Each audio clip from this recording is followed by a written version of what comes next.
Welcome, dear comrades, to this new and penultimate episode in our close reading of Graham Oppy's Naturalism and Religion. Today we continue reading the last chapter, Does Naturalism Defeat Religion?, by going through Oppy's argument. Last week we gave the outline of the argument and we went through the backgrounds on what you need to know before jumping into the argument. But if you didn't watch that video, it's fine because I'll try to remind you of the essential points as we go through the argument. So, as a reminder of the argument itself, it's an argument that is based on two premises: that naturalistic big pictures are minimal in terms of ontological commitments and maximal in terms of explanatory power. In other words, they require less commitments less commitments in the beliefs in entities and powers to explain as much, if not more, natural reality than non-naturalistic big pictures, and so they are better. So it is in this sense that naturalistic big pictures, or naturalism, defeats religious big pictures. So we outlined the argument kind of like this, if you remember, so I'm going to put it right here. So this is the argument. Premise one: best naturalistic big pictures are minimal in terms of theoretical commitments compared to non-naturalistic big pictures. Premise 2, best naturalistic big pictures are maximal with respect to breadth, depth, and adequacy of explanation compared to non-naturalistic big pictures. Premise 3, if a big picture is minimal with respect to theoretical commitments and maximal with respect to breadth, depth, and adequacy of explanation, then it is best big picture compared to others. First conclusion: naturalistic big pictures are best big pictures. Conclusion 2, naturalistic big pictures are better than non-naturalistic big pictures. And conclusion 3, since religious big pictures are non-naturalistic big pictures, naturalistic big pictures are better than religious big pictures. So, conclusion: naturalism defeats religion. So, if we prove the validity of premise 1 and premise 2, then the argument is valid. So this is what the remaining of the chapter is about, trying to demonstrate the validity of premise 1 and premise 2. Now, in this episode, we'll go through premise 1 and half of premise 2. I'll leave the rest of it for next week, which will be the final episode, and I'll explain why we need 2 episodes on P2 once we are done with P1, with premise 1. So let's see if the premises are valid, starting with premise 1. So, if naturalistic big pictures are minimal, then this characterization must follow from their commitment to the 2 claims that make naturalism, meaning from, first, causal reality is natural reality, and 2, scientific method is our touchstone for identifying denizens of causal reality.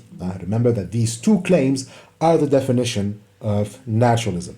If naturalism is minimal, then that characterization of being minimal must follow from this definition that conjoin these 2 claims.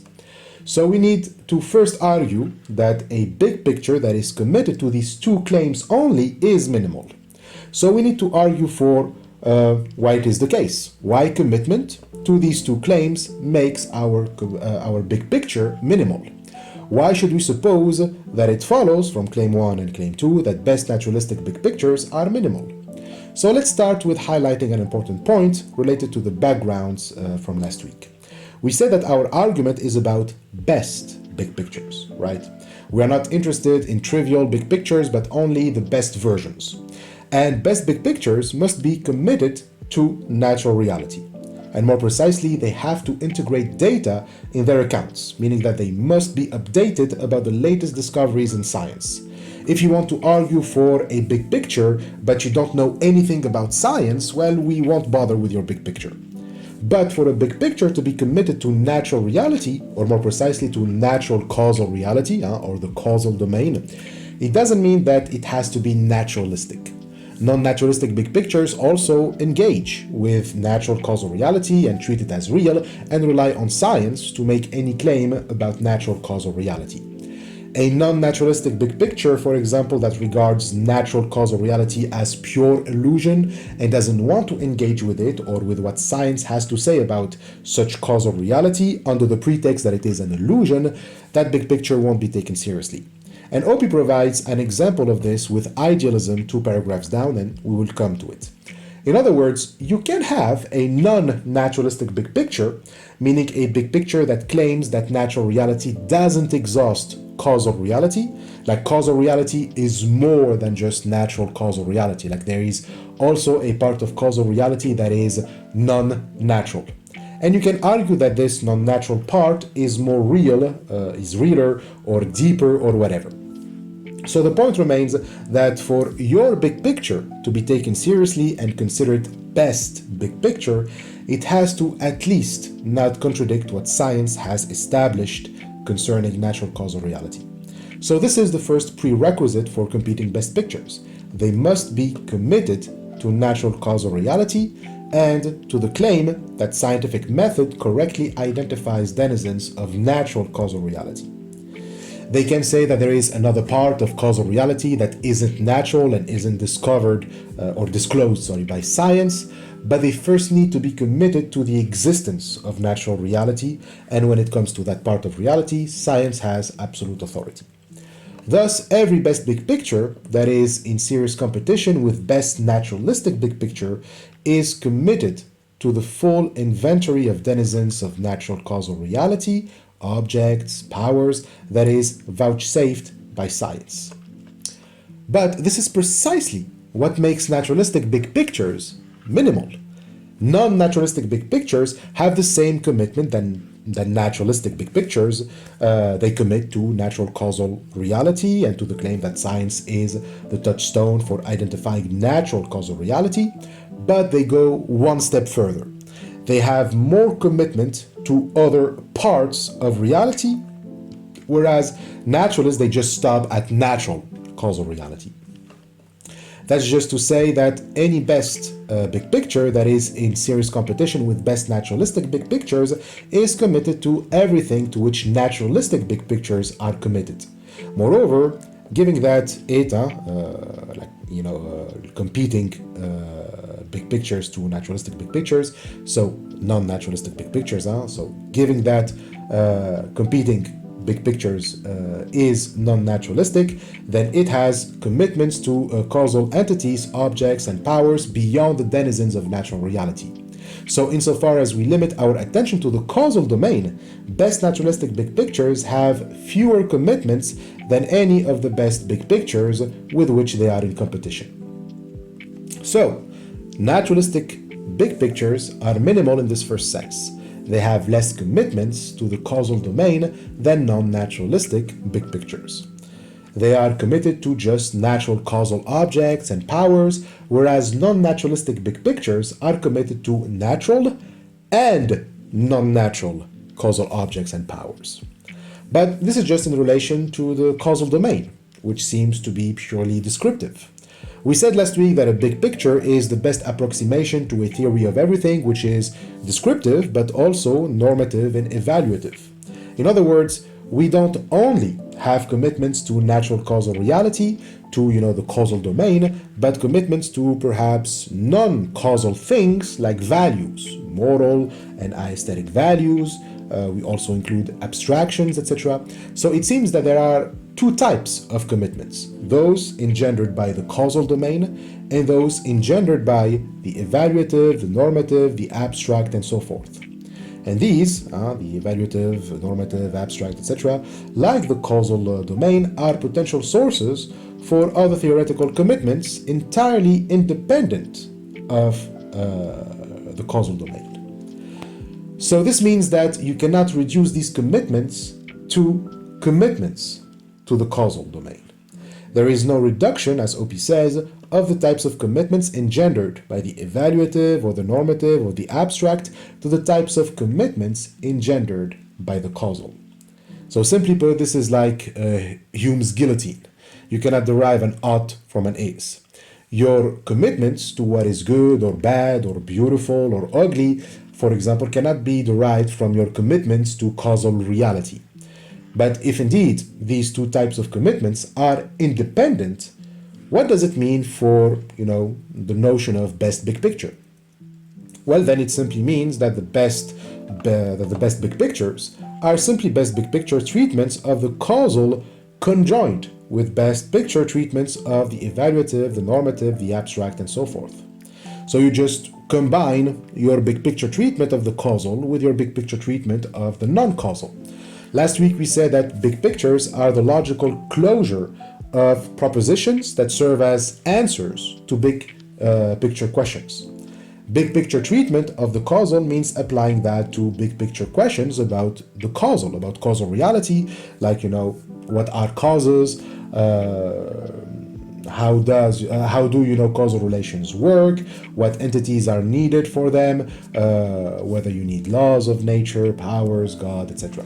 So you do the same with the non-causal. A big picture treatment of the normative domain would be a general account of obligations, reasons, values, and their structure, and likewise for the evaluative, the abstract, and so forth. It's just that you are going to combine these two treatments together and get to your complete big picture. Of course, this combination should be consistent. You cannot, for example, have a commitment to the normative or the abstract that contradicts your naturalistic causal commitments, which is a move that non-naturalists try to pull on naturalists. It's not rare that theists, for example, suppose that the evaluative, the normative, the abstract, etc. are non-naturalistic, and therefore a naturalist, if they include morality in their big picture, well, they are also implying that there are non-natural things like moral values or aesthetic experiences, and thereby self-defeating their naturalism. But of course, this is inaccurate. If there are non-causal things like moral or aesthetic values, it's like the whole debate about abstract objects. Just because it is non-causal, it doesn't mean that it is non-natural. There are debates among naturalists about the existence of non-causal entities or properties like values and abstract objects, but none of them take them to be non-natural entities or properties. So that the evaluative, normative, and abstract are independent from the causal, it doesn't mean that conjunction of their big picture treatment leads to inconsistency. So why is this relevant? Well, it's relevant because best naturalistic big pictures are still minimal, even if we factor in commitments engendered from the non-causal. For starter, best naturalistic big pictures won't include more commitments engendered from the non-causal than best non-naturalistic big pictures, or non-naturalistic commitments. So the non-causal would still be natural after all. So if non-naturalistic big pictures agree that causal reality is natural reality, but add up on top of it the non-causal as non-natural reality, then they still have more commitments than naturalistic big pictures. So as Oppy put it, and if the best big pictures are simply best big picture treatments of the causal conjoined with best big picture treatments of the evaluative, the normative, the abstract, and so forth, then given that the best naturalistic big pictures have fewer commitments than other best big pictures with respect to the causal domain, best naturalistic big pictures have fewer commitments than other best big pictures to court. But of course, this is based on the claim that the types of commitments engendered by the evaluative, the normative, the abstract, and so forth are independent of the types of commitments engendered by the causal. However, as Oppy says, this claim of independence is controversial, at least in some quarters. Not everyone accepts it, and some argue that these types of commitments are not independent, meaning that the commitments engendered by the non-causal are reducible to the causal. Some theists take this line of reasoning by claiming that the evaluative and the normative can be reduced to divine commands. God commands you to value certain things and act in a certain way, and that command is a causal principle since it causes you to have those values and attitudes sanctioned by God. As for the abstract, they can say that the abstract can be reduced to divine mental activities. Abstract objects, numbers, theorems, concepts, etc. are caused by mental activities, but given that they are not created by the human mind, but like they are discovered by the human mind, that means that they must pre-exist human minds. But being mental activities, they must be the product of a mind, and so they insert that mind must be that of God. God is the causal agent whose causal activities, but also mental activities, and those causal mental activities are the source of the abstract. So the evaluative, the normative must also be caused by other causal activities of God. So in other words, Theists, or at least some version of theistic big pictures, they argue for the putative reduction of the evaluative, the normative, the abstract, and so forth to the causal activities of a causal agent. However, for Oppy, that claim is kind of self-defeating because, as he says, that reduction makes it impossible for the evaluative, the normative, the abstract, and so on to apply to that agent prior to those causal activities. In short, if morality, for example, is a divine command, and we suppose that God is himself moral, since he is good, then the moral command should also apply to God.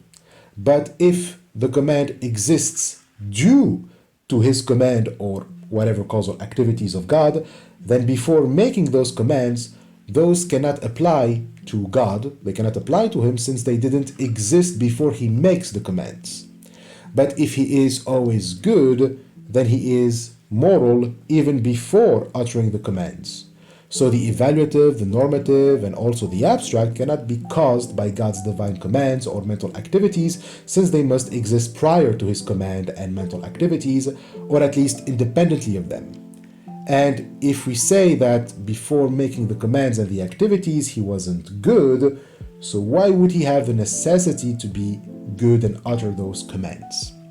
So as Oppy says, theists who suppose that God is good and right and one, independently of God's issuing commands and having thoughts, cannot consistently suppose that the evaluative and the normative reduce to divine commands and that the abstract reduces to divine mental activities.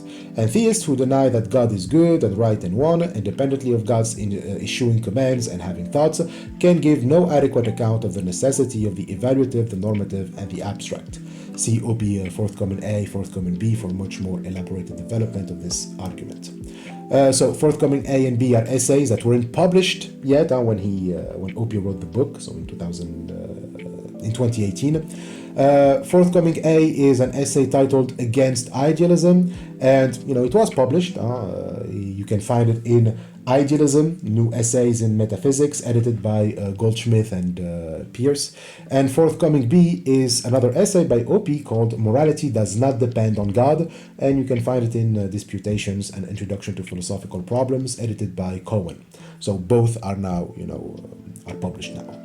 I'm going to give just the argument from the essay of morality here and leave the essay on against idealism for the next point, because he's going to bring idealism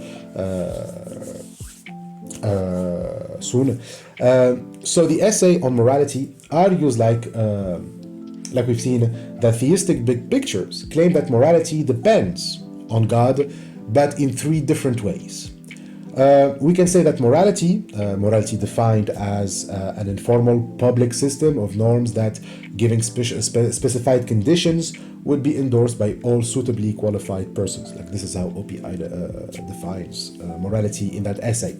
So morality is entirely a result of divine providence. This is the first way of how morality depends on God. It's entirely a result of divine providence, or that our knowledge of the content of morality depends upon God's having implemented in each one of us a capacity to have that knowledge, or the third way, the very content of morality is determined, decreed by God. So these are the three ways theists can argue that morality depends on God. But there are also different ways to deny these claims. You can either say that there is no God, and so morality cannot be dependent on God if there is no God, or you can say that there is no morality, or you can say that morality depends on something else, it doesn't depend on God, but it depends on something else, or you can say that morality depends on nothing. So for Oppy, being a naturalist, he doesn't believe that morality depends on God, since there is no God. But given that in the essay he defends moral realism, he can either say that morality depends on something else, or that it depends on nothing. So a moral realist is someone for whom our moral judgments are, representations of moral facts that we obtain independently of our evaluative attitudes, and in at least some cases, we have knowledge of those moral facts. So take the claim, for example, of it is morally wrong to torture young children solely in order to ward off boredom. This is the example that Oppy gives.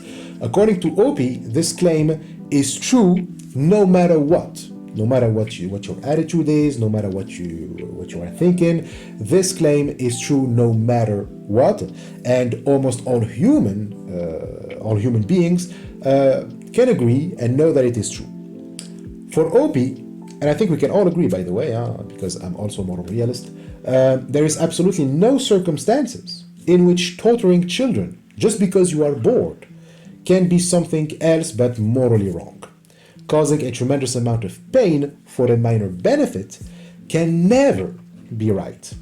So, if it is true, no matter what, that it is morally wrong to torture children in order to ward off boredom, then there is nothing that the fact that it is, morally wrong to torture children in order to ward off boredom depends upon. And so morality doesn't depend on anything. So the claim that Oppy takes as a prime example, the torturing of children, is always wrong whether there is a God or not. And if you come across people who practice such things and they don't seem to be bothered by it, in the same way that there is a tendency in human history to produce so much suffering for minor benefits, well, that doesn't make the claim false. I mean, after all, for almost all of human history, we also got the natural world wrong. We keep checking our facts and revising them all the time when it comes to science, and so the fact that we've been mostly wrong about natural reality doesn't mean that we can start doubting that the Earth is a sphere or that the Earth orbits the Sun. And so the same thing holds with morality. Just like we have capacities to understand the natural world, and those capacities are best explained by our biological and evolutionary history, as well as our cultural evolution as well, the same applies to morality. Both our capacities to reason, to arrive at mathematical and scientific knowledge, and to arrive at moral knowledge can be adequately explained in historical terms, adverting to a combination of biological evolution and cultural overlay. All right, so that's about the relationship between the two types of commitment, whether they are independent from each other or dependent on each other. Best naturalistic big pictures are still minimal compared to non-naturalistic big pictures. Now it's time to address idealism. Now, like we said earlier, idealistic big pictures take the claim that every best big picture has all of the causal commitments of best naturalistic big pictures and more besides, as also controversial, at least in some quarters. So theism, we said, takes the claim that the two types of commitment being independent is controversial, but idealism takes the claim that every best big picture takes at least the causal commitments of best natural big pictures is controversial. For a reminder, idealism denies that there is such a thing as natural causal reality, so it cannot be committed to the causal commitment of naturalistic big pictures. And if we say that best big pictures take at least the commitment of naturalistic big pictures, it can sound as if we arbitrarily ruled out idealism from the start or cannot take it seriously without proper trial. So let's see what to do about this. Now, what do idealists claim? According to Oppy, some idealists have claimed that they do not have any commitment to natural causal reality. They deny that there is anything other than minds and their contents. So idealism here means that everything that exists is just minds and their contents. Everything is just ideas, and ideas only exist within minds. So what we take to be natural causal reality, as a reality that is really natural and causal, well, the idealist says that such reality doesn't exist. It's just an illusion or a projection of the mind. It's all in your head, if you want. But Oppy's criticism is that this doesn't really matter. Whatever you take, natural causal reality for doesn't really matter. If you take natural causal reality as the content of a mind or as an illusion, well, you still need to act accordingly to that illusion. You won't dismiss science, for example. You won't dismiss physics or chemistry or biology, even if you believe that the subject of those sciences and the sciences themselves are just ideas. So a best idealist will be committed to the same commitments of best naturalists, but adds more commitments. He will add that First, the commitment to the claim that the natural causal reality to which they commit is mind dependent, meaning that it is created by the mind.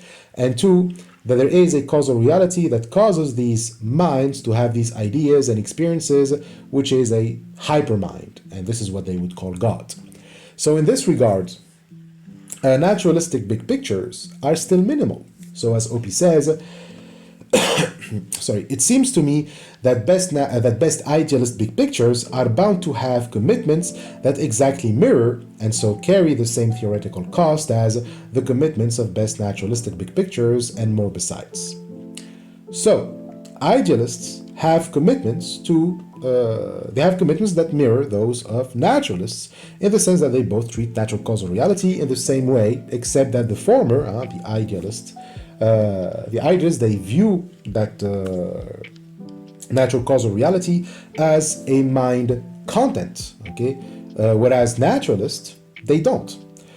So both are committed to the scientific method when it comes to dealing with the natural world, whether real or illusion.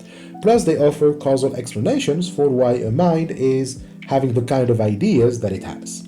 Idealists, they argue that there is a match between how we perceive the natural world, a match between our ideas or our perceptions, because it's the same for idealists, and how God is perceiving reality. So there is a match between our ideas and with God's ideas. So the fact that our ideas can sync to form a consensus and that we can understand each other and agree on scientific theories, the fact that there is a harmony between these different minds trapped within their own content each, is because God is making us see things in ways that we can agree on. So whatever we see and explain with scientific theories is also what God sees and creates through his mind. So there are two models of natural reality. There is the one that is in the divine mind and the one in human minds described by the natural sciences. Both models match. Whenever a scientist finds a causal explanation for a phenomenon, that explanation also happens in God's mind, which causes the scientist to find that explanation. So it's like you have two parallel realities, an ideal one in God's mind and a natural one in the human mind. And the second one is conditioned by the first one.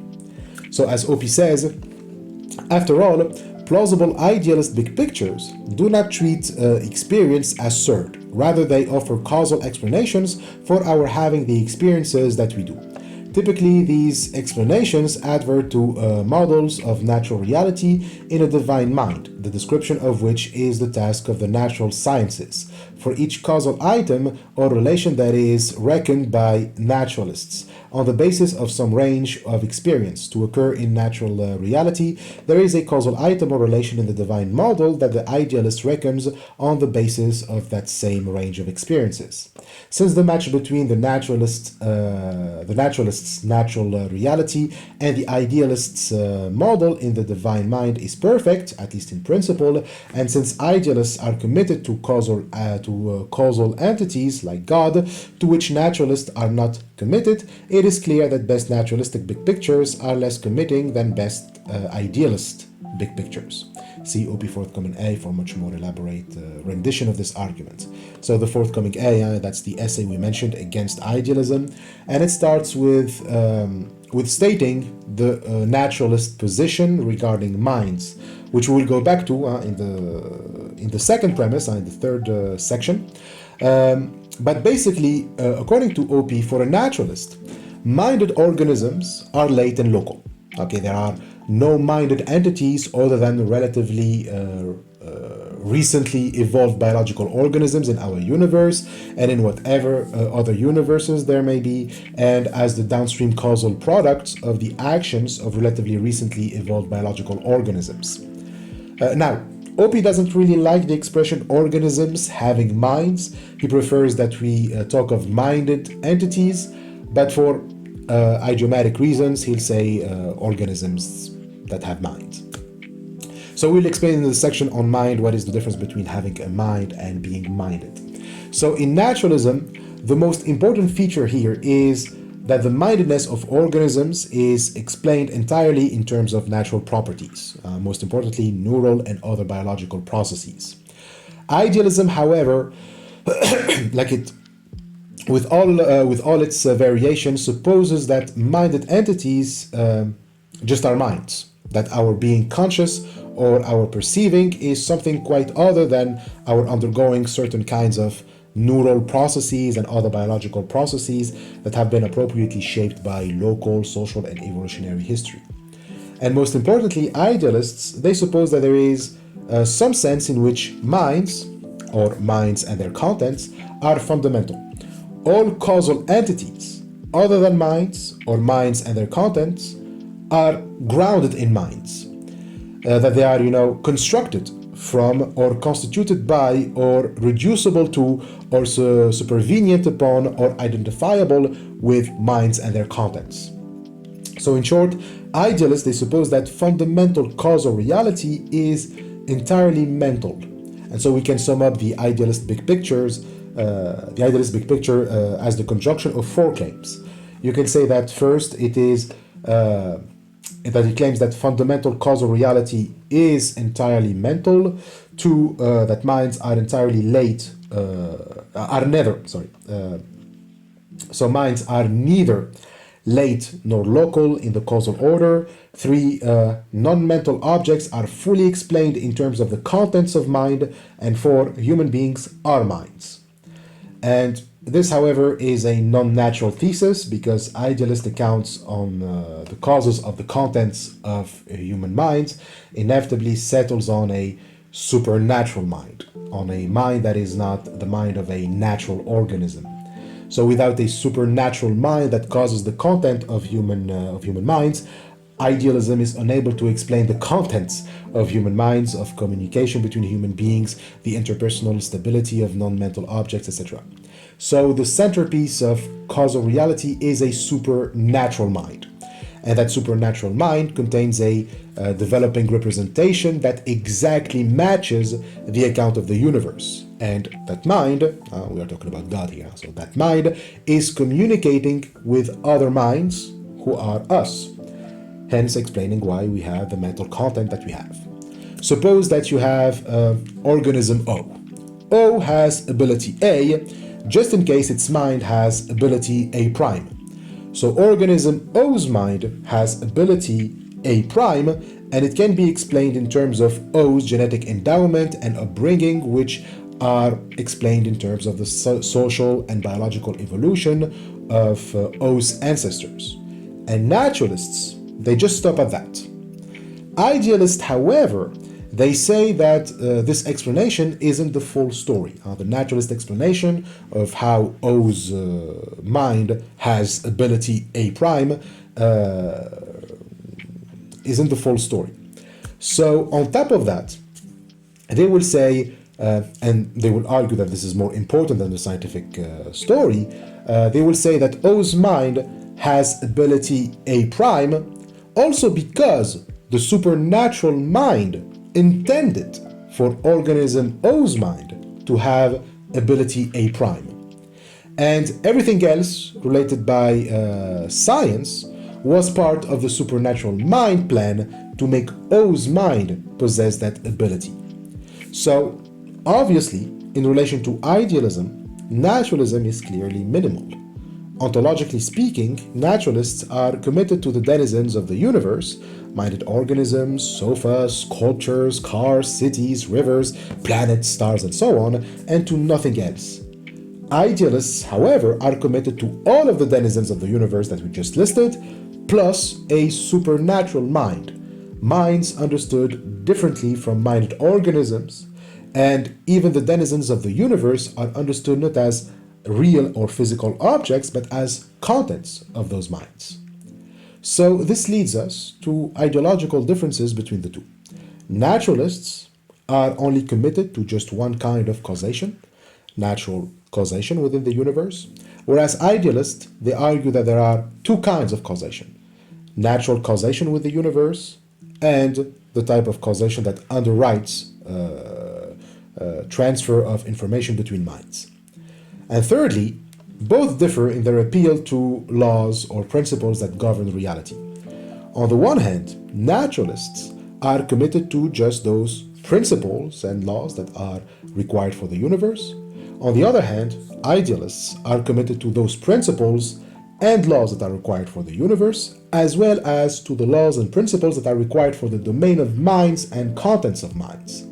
So it seems clear that naturalism is minimal in terms of, commitments, even compared to the most economical version of idealism, a version that denies altogether natural causal reality and tries to reduce everything to just one causal mental reality.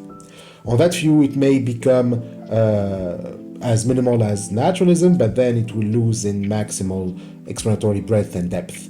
The idealist can simply say that O's mind has ability A prime just because the supernatural mind intended to, without appealing to the scientific story, but you lose explanatory power. By the way, this is something that is widely accepted, that best naturalistic big pictures are minimal compared to non-naturalistic ones, and as Oppy notes, this is widely accepted even by those who suppose that there are better big pictures than best naturalistic big pictures. So we can conclude that, given Oppy's account of science, naturalism, and religion, it really is very plausible to suppose that best naturalistic big pictures are less committing than best religious big pictures. So, the first premise of the argument is obviously true. Naturalism is less committing than religion, so it is minimal, whereas religion requires commitments to more entities and powers than naturalism. So with this, we can move to the second premise, that naturalism is maximal in terms of explanatory breadth and depth. So most of the chapter will be about the second premise, so let's start with an overview of the premise itself. So the premise states that best naturalistic big pictures have greater explanatory breadth and depth than the best competing big pictures. And so this means that it at least doesn't have less explanatory power than other best non-naturalistic big pictures, which can be controversial. There are many big pictures competing, and rightly so, for the title of maximal in terms of explanatory power. So naturally, there are many areas where proponents of competing best pictures suppose their views have greater explanatory breadth and depth than the best naturalistic big pictures, obviously. So Oppy lists 7 possible claims to the title. There are best big pictures that claim that they give better explanations than naturalist big pictures for 7 different elements or areas in natural causal reality. And so in each of these areas, best non-naturalistic big pictures claim to provide better explanations than best naturalistic big pictures.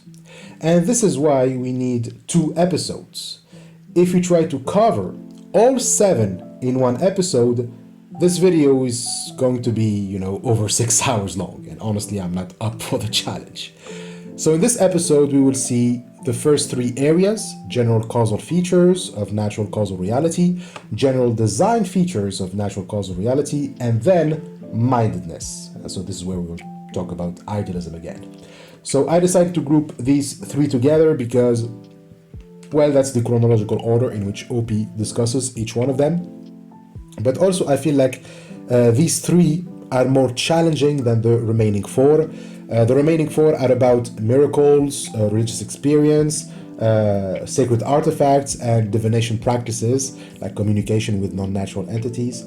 And I feel like these have less legitimacy and power to appeal to science than the 3 other areas, and that's why I divided them in this way. So regarding the first area, general causal features of natural causal reality, non-naturalistic big pictures claim that these features are better explained by best big pictures that are not best naturalistic big pictures. So these features are first, the existence of natural causal reality; 2, the continuing existence of natural causal reality; and 3, the occurrence of causal processes in natural causal reality; and 4, the continuing occurrence of causal processes in natural causal reality. Regarding the area general design features, best non-naturalistic big pictures claim to provide better explanation for the following features than naturalistic ones. First, the alleged fine-tuning of fundamental cosmic parameters in natural causal reality. Two, the emergence of life in natural causal reality. And three, the continuing existence of life in natural causal reality. And regarding the third area, the existence of mental capacities and phenomena in natural causal reality, non-naturalistic big pictures claim to offer better explanation for first consciousness, two reason, and three a priori knowledge. In the fourth area, reports, so this is where we get to those four remaining areas, which we will see in the next episode.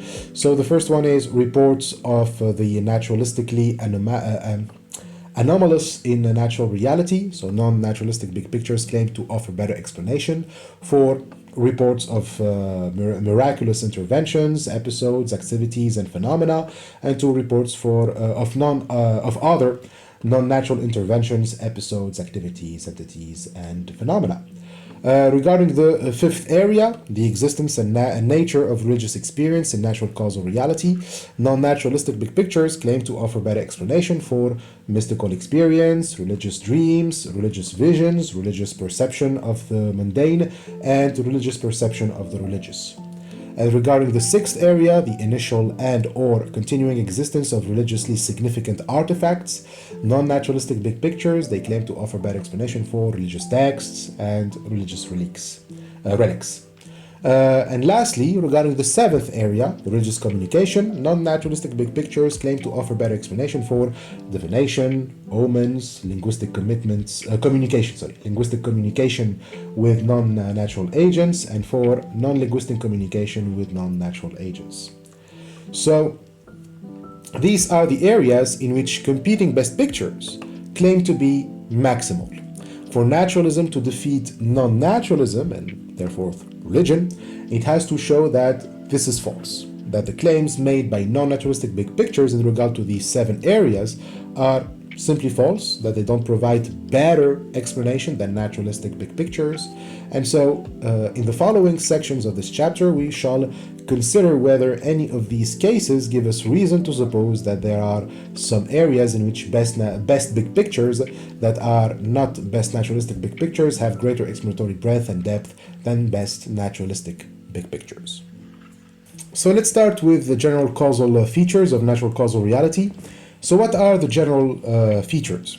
Well, we said it's the existence and continuing existence of natural causal reality, as well as the occurrence and continuing occurrence of causal processes in natural causal reality. So these features are based on the claim that either causal reality involves an infinite regress, or causal reality has an initial part, the initial singularity. If causal reality exists and continues to exist, it is made of the continuing occurrence of, causal processes, then it is made of a causal chain which either goes back indefinitely or has a starting point. Now, whether we have an infinite regress or an initial singularity, we know two things. First, causal reality continues to exist, and two, the state of causal reality evolves without any external input. So the second point means that causal reality doesn't need the intervention of forces or agents outside of it to continue unfolding. Sure, here some can object to this and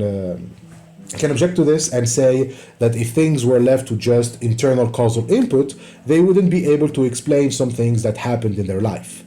When things go well, some people, like to claim that it's because God intervened one way or another in their life, or some would argue that they witnessed miracles that cannot be explained by causal reality, etc.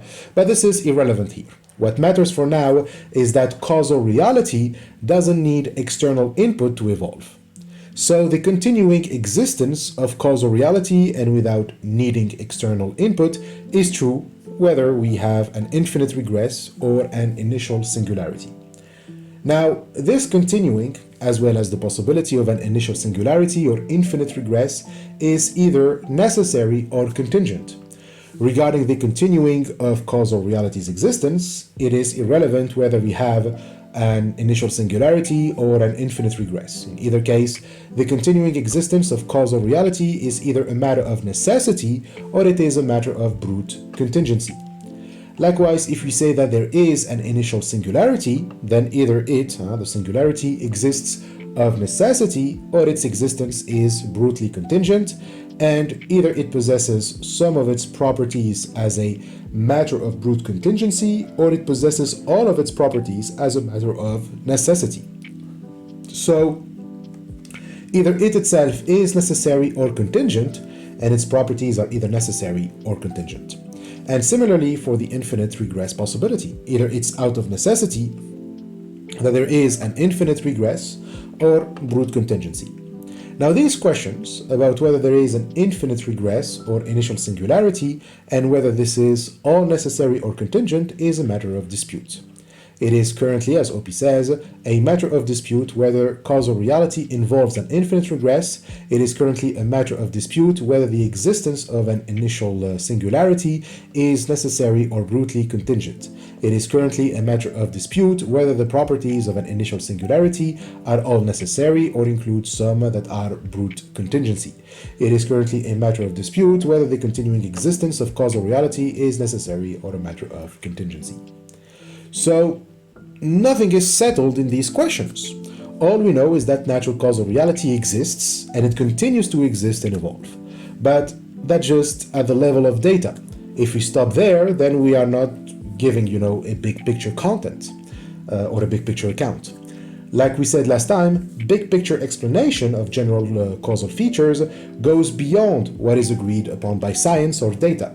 So a better explanation of the general causal features has to be about the possibilities we just mentioned, about what is currently being disputed. So it has to be an account of whether causal reality involves an initial singularity or an infinite regress, and whether this is all necessary or contingent, right?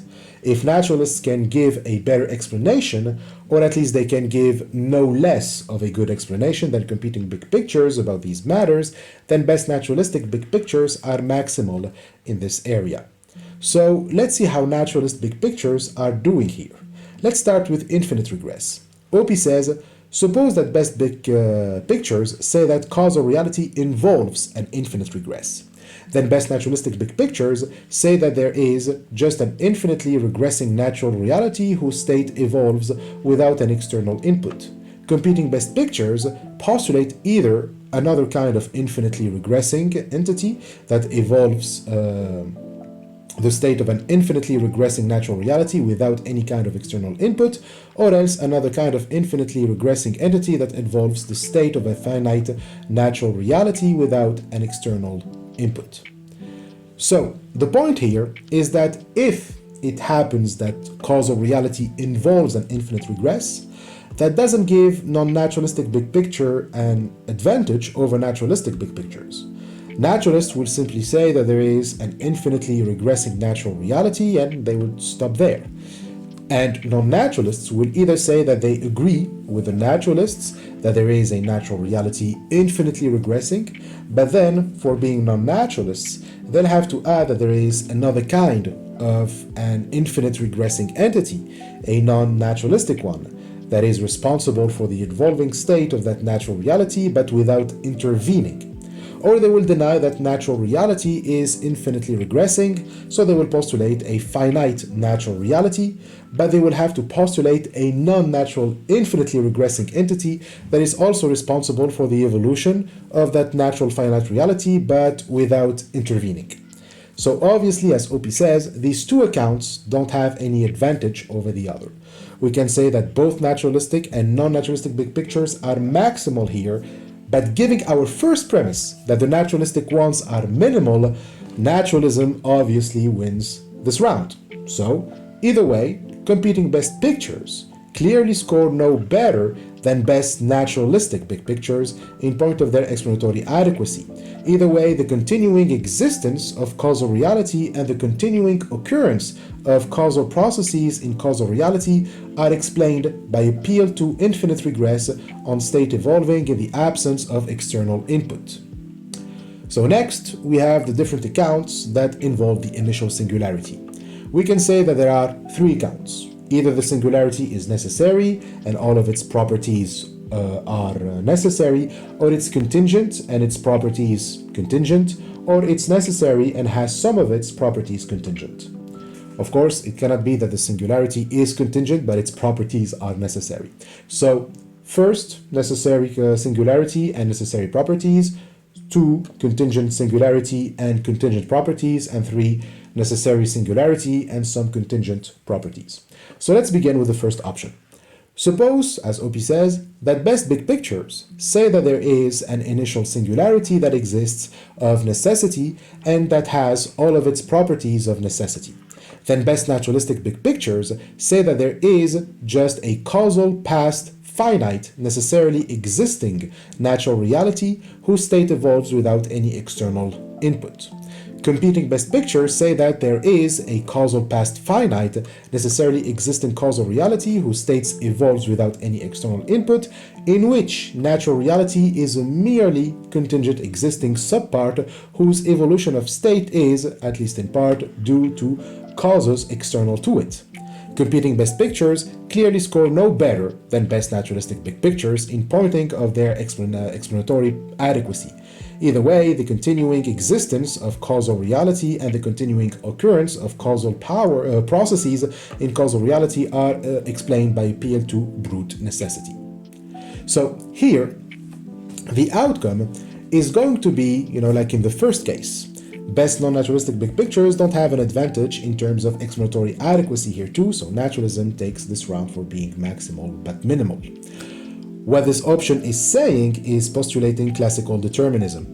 The initial singularity has a necessary existence and everything that follows is necessary too. Causal reality is like the big machine that operates deterministically from its mechanism. And this explains why natural causal reality exists and its evolution. The difference between naturalism and non-naturalism is that naturalists, they include the initial singularity in natural causal reality. They don't argue that the singularity caused natural reality, but that the singularity is the beginning of natural reality. And of course, the singularity isn't caused. However, non-naturalistic big pictures, they don't include the singularity in natural reality. They will say that the singularity is necessary and its properties are necessary, but it's not natural reality. So the singularity evolves without any external input, but given that it is necessary and it is the cause of natural reality, the natural reality is contingent and its, evolved state is caused by the singularity that is external to it. So you have like a necessary causal reality, and that reality causes natural reality. Like we said, this version, besides being more costly in terms of ontological commitments, doesn't provide more explanatory breadth and depth than the naturalistic version. So we move to the second option. The singularity is contingent and its properties are contingent. Suppose that best big pictures say that there is an initial singularity that exists contingently and that has some of its properties contingently. Then best naturalistic big pictures say that there is just a causal past finite, brutally contingently existing natural reality whose state brutally contingently evolves without an external input. Competing best pictures say that there is a causal past finite, brutally contingently existing causal reality whose state brutally contingently evolves without any external input, in which natural reality is a contingently existing subpart whose evolution of state is, at least in part, due to contingent causes external to it. Competing best big pictures clearly score no better than best naturalistic big pictures in point of their explanatory adequacy. Either way, the continuing existence of causal reality and the continuing occurrence of causal processes in causal reality are explained by appeal to brute contingency. So obviously this is just exactly like the option of necessity, except this is about contingency. Naturalists, they include the singularity in natural reality. If it is contingent, then its properties are contingent. Natural reality is then also contingent, and everything that happens, its evolved state, is also contingent without external input. Non-naturalists will have to say that the contingent singularity is non-natural, so it's not included in natural reality. Its properties are not, however, determined or caused by something external to it. However, since it is external to natural reality and causes natural reality is contingent, but has its state determined also by external input. Still, naturalism wins this round because it's not less maximal in terms of explanatory power, but is more minimal in terms of ontological commitments. So we can move to the third option. Singularity is necessary, but some of its properties are contingent. And so here too, we quote Oppy, suppose finally that best big pictures say that there is an initial singularity that exists of necessity but has some of its properties contingently. Then best naturalistic big pictures say that there is just a causal past finite, necessarily existing natural reality whose state brutally contingently evolves without any external input. Competing best pictures say that there is a causal past finite, necessarily existing causal reality whose state brutally contingently evolves without any external input, in which natural reality is a contingently existing subpart whose evolution of state is, at least in part, due to contingent causes external to it. Competing best big pictures clearly score no better than naturalistic best big pictures in point of their explanatory adequacy. Either way, the continuing existence of causal reality and the continuing occurrence of causal processes in causal reality are explained by an appeal to exactly the same kind of mix of brute necessity and brute contingency. So again, the singularity is included in natural reality, in naturalistic big pictures. So natural reality exists necessarily, but its properties contingently evolve without external input. As for non-naturalistic big pictures, they have to say that we have a singularity and a separate natural reality. The singularity is necessary, but its properties are contingent, and given that it causes natural reality, then natural reality too is contingent. And likewise, naturalism and non-naturalism have no explanatory advantages over each other. So again, naturalism takes this round, given that it is minimal compared to non-naturalistic big pictures. So we currently don't know which view is true. Is it the infinite regress or the singularity? And which version? Necessary singularity and necessary properties, necessary singularity and contingent properties, contingent singularity and contingent properties. Well, actually, none of this matter. Whatever turns out to be the fundamental causal features of causal reality, in all cases, naturalism is in no disadvantage compared to non-naturalistic big pictures in terms of explanatory breadth and depth. As Oppy says, no matter what turns out to be the best view to take on the currently disputed questions about the explanation of the continuing existence of causal reality and the continuing occurrence of causal processes, best big pictures, whether naturalistic or non-naturalistic, will incorporate that view.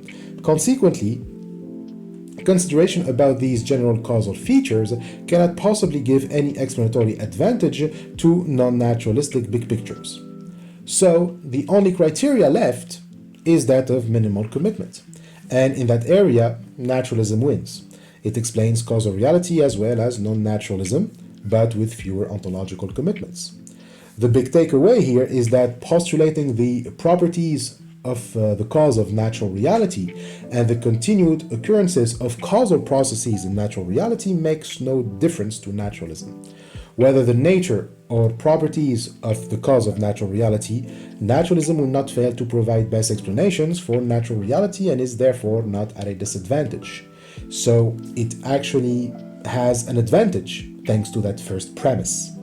Oppy then considers some objections that some can formulate against this, but these objections must provide evidence or reasons to believe that there is explanatory advantage to be gained by judicious postulation of the properties of the cause of the continuing existence of natural reality and the continuing occurrence of causal reality in natural reality. So remember that for the naturalists, natural causal reality as such is uncaused. The singularity that is the cause of natural reality is also included in natural reality. So it would be more accurate on the naturalist part to say that natural reality is the singularity, that it exists necessarily or is a brute contingency, like uncaused, and its continuing existence and the continuing occurrence of causal processes in natural reality are caused by, well, natural reality. But the non-naturalist thinks that he has an explanatory advantage of postulating an external cause to natural reality and its continuing existence and the continuing occurrence of causal processes in it. For example, borrowing from our episode on Thomism, a Thomist can, for example, insist that this cause that he postulates is existence itself, pure act, a simple, eternal, infinite, and largely incomprehensible, we know not quite what. Like a non-naturalist here, he postulates the existence of a non-natural cause to everything, but without knowing what it is. It just can't be. It just cannot be natural, and that's it. I know it's not really Thomism, since a Thomist would insist that God is that cause, but you get the point. However, when explanatory advantage, what explanatory advantage do you get by postulating this? You're just saying about this non-natural cause exactly the same thing that naturalists would say about natural reality. And since you demand from naturalists to provide a cause for natural reality, given that you say the same thing about your cause, why can't we demand of you the same thing? Why can't we tell you, well, what caused this non-natural cause? If you say that it is uncaused, well, the naturalists say the same about natural reality. Why can't we accept their answer but must accept yours? Why would an uncaused singularity have to be non-natural? So by postulating this, you're not doing better than the naturalists. And we are expected to accept that you have no explanation for this non-natural cause, but not to accept it when the naturalists say that they have no explanation for the beginning of natural reality. In other words, naturalists must provide a definite causal explanation of natural reality, but you don't. You don't need to provide an explanation for God. You say that God is unexplained, but we cannot say that natural reality is unexplained. And you think that this puts you in an advantage situation. You think that this gives you any explanatory advantage. As Oppy asks, quite ironically, aren't you better placed than naturalists because you, but not they, have no causal explanation of the continuing existence of natural reality and the continuing occurrence of causal processes in natural reality? Well, not at all. And Oppy's reason to reject this non-naturalistic claim is for the same reason that non-naturalists reject naturalistic claims. Naturalists claim that natural reality is unexplained, and some can put it as in, natural reality includes existence itself or includes its own cause, the singularity, or it's uncaused and so on. And so they don't have a causal explanation of the continuing existence of natural reality and the occurrence of causal processes in it. But non-naturalists deny this, claiming that natural reality cannot include its own cause or existence itself, and it must have a causal explanation. And therefore, if it has a causal explanation, which non-naturalists take it to have, then it cannot be part of it. It cannot be natural too. So they postulate a causal explanation for it and its continuation and the continuation of causal processes. But then, all that non-naturalists have done is just take away the natural out of causal reality. For naturalists, causal reality is natural causal reality.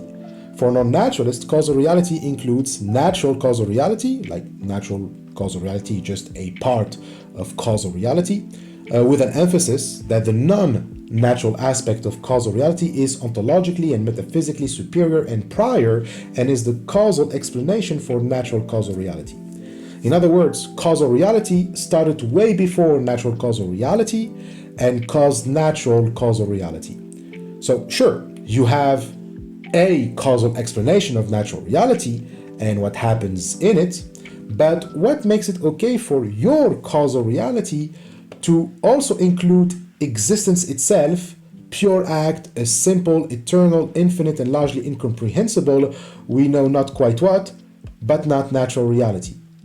It sounds more like you are trying to do world building like in a fiction rather than provide justification for why causal reality can have those features but not natural reality. Given that causal reality is like natural reality, meaning that it exists, it continues to exist, and it has and is, involved in causal processes that also continue occurring, why can't we ask the same question about it? What explanation, as Oppy says, what explains the continuing existence of existence itself, of pure act, a simple, eternal, infinite, and largely incomprehensible, we know not quite what, and what explains its continuing participation in causal processes? Don't say that these things explain themselves. That's absurd. A because A is always an explanatory solecism. So again, this is the same charge that non-naturalists level against naturalists. We cannot say that natural reality explains itself. Naturalists are constantly charged with explanatory solecism, meaning an explanatory mistake. A whole category cannot explain itself. But non-naturalists, well, they do the same. And they fail to provide any evidence or reason why to believe that non-natural reality, which they all seem to agree always evades comprehension, how convenient, that their non-natural causal reality can evade the charge. The fact that it is non-natural and is unintelligible gives them somehow leverage to claim that it is okay for them to do what they accuse others of doing, that the charges they bring against their opponents don't apply to them. So, to sum up, Oppy says, there are no options beyond those that we have already canvassed, either brute contingency or brute necessity. But if, for example, you suppose that it is brutally necessary that existence itself, pure act, simple, eternal, infinite, and largely incomprehensible, we know not quite, exists, then your view has no explanatory advantage over the view of the naturalist who suppose that it is brutally necessary that there is an initial singularity when it comes to explanation of the continuing existence of natural reality and the continuing occurrence of causal processes in natural reality. And that wraps it up for the general features, general causal features, and naturalism wins this first match. Now let's see how best naturalistic big pictures do against non-naturalistic ones in general design features. So this one requires a little bit of physics to understand.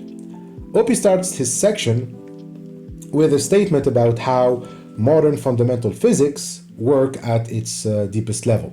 He says, in the current standard model of particle physics, there are 25 freely adjustable parameters plus the cosmological constant. So, the current standard model of particle physics refers to the theory physicists use to describe the fundamental particles or the most fundamental building blocks of matter and the forces that act between them. So, in the framework, it is the framework that physicists use to explain what everything is made of at the smallest known scales. So it answers two basic questions. What are the fundamental building blocks of the universe from which you, me, the stars, and everything else is constructed? And how do they interact? So the standard model describes how everything in the universe is made of 12 different types of matter particles called fermions interacting with three forces which are made of four types of force particles called bosons. And all of these are bound together by a rather special particle called the Higgs boson, which is its own type of particle even though it is a boson. So you have 12 fermions or matter particles, 4 bosons or force particles, and one special particle, the Higgs boson, holding them all together. So let's cover the basics about these particles as described in the standard model. So fermions, the building blocks of matter, they obey a certain principle known as the Pauli exclusion principle, which means that you cannot put two fermions on top of each other in space contrary to bosons that don't obey this law. Meaning that you can put as many bosons as you want on top of each other, but you cannot do that with fermions. So given that fermions are the building blocks of matter, but you cannot stack them on top of each other, that means that you cannot build anything. Fermions just keep their distance from other fermions. So there has to be something that brings them together to make, everything in the universe. And that's the role of the boson. So the bosons are the particles that mediate various forces to hold the fermions together to build the blocks of matter. Now, we said that there are 12 types of fermions, but everything that exists is actually made of only 3. First, there are 2 fermions called quarks. There's the up quark and the down quark. Put 2 up quarks and 1 down quark together and you get a proton. Put 2 down quarks and 1 up quark together and you get a neutron. Put neutrons and protons together and you get a nucleus. And add to the nucleus the 3rd type of fermion, the electrons, and you get an atom. Put a bunch of atoms together and that's what you are made of. Then you have the other 9 fermions, with the most important one after these 3 is the neutrino. So neutrinos, I think that's how it is pronounced, neutrinos are different from the 3 others because they are extremely light and barely interact with anything else. They're just there, floating around and passing through matter, streaming uninterrupted through the universe since the first seconds of the Big Bang. Now the remaining 8 fermions are just copies of these 4. These 4, let's call them, essential fermions.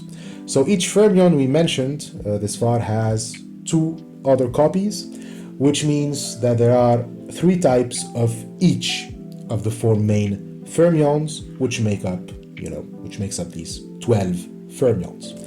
We said that we have electrons, which have 2 copies, the muon, which is about 200 times heavier than the electron, and the tau, which is almost 3,000 times heavier. We said we have the up quark, which has also 2 heavier versions called charm and top. The down quark has 2 versions, also heavier, called the strange and bottom quark. And as for the neutrinos, we have the muon neutrino and the tau neutrino. These other 8 particles, also called 2nd and 3rd generation of particles, aren't that interesting, and unlike the 1st generation, they are pretty unstable, which means that they quickly decay, but we can detect them and take photographs of their traces, so we know that they exist. Then we have the force particles, which make the fermions interact and form the atoms that we are made of, so the bosons. Now, there are 3 fundamental forces in the standard model: electromagnetism, the strong force, and the weak force. Each of these forces comes with an associated boson. The first one comes with bosons called photons, the second comes with the gluon, and the third one comes with 2 bosons called the W and the C bosons, thereby making the 4 types of force particles. So, in the first kind of force, electromagnetism, photons obviously affect the electrons and the quarks, but not the neutrinos. And that's because bosons, they react to anything that carries electric charges, which all other fermions do except the neutrinos, which are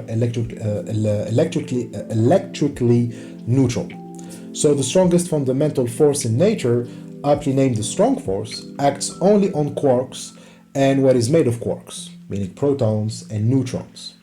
It's the strong force that holds together the nuclei of atoms, and that is why it's called the gluon, because it literally glues the particles together.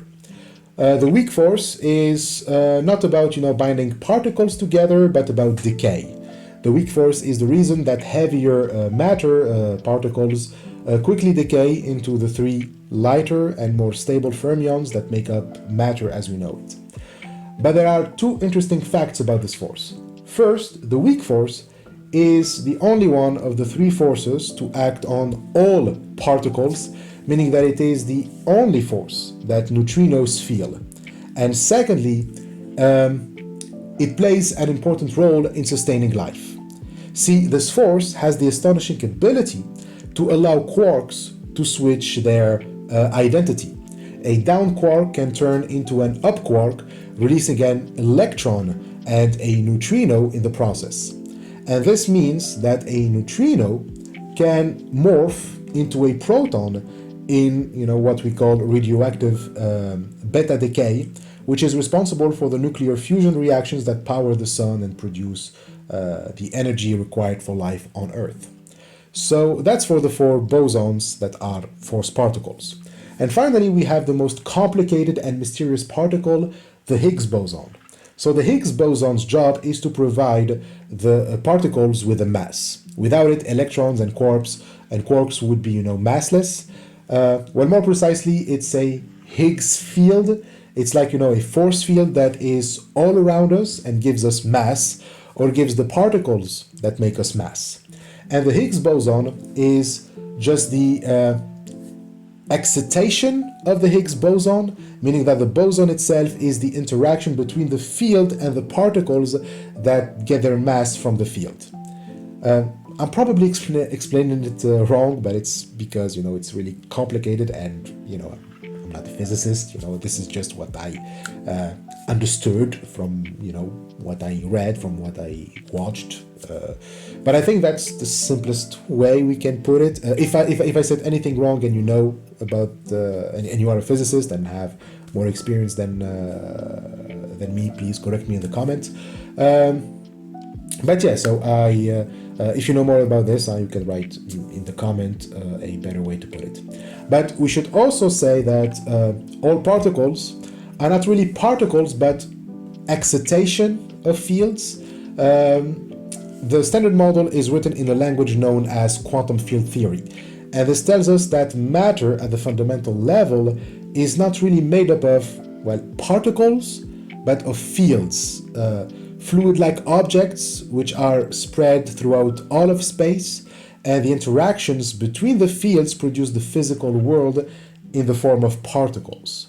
So it's just more convenient to use the language of particles rather than fields, but that's basically the current standard model in physics. But that's just about the particles, which are 17 particles. Oppy said that this model has 25 freely adjustable parameters plus the cosmological constant. So those parameters include the 12 mass particles, the 3 forces, 2 Higgs parameters, 4 quark mixing, and 4 neutrino mixing parameters. And these are just, the parameters of the model's measures.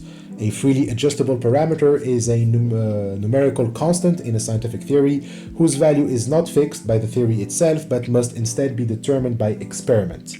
It is a number that appears in the equation of a theory, where the theory tells you the structure of the equation, but does not tell you what the number must be. Suppose you had a theory that said the force between 2 objects equals K times something else. And so the theory might explain how the force behaves, but the value of K would need to be measured.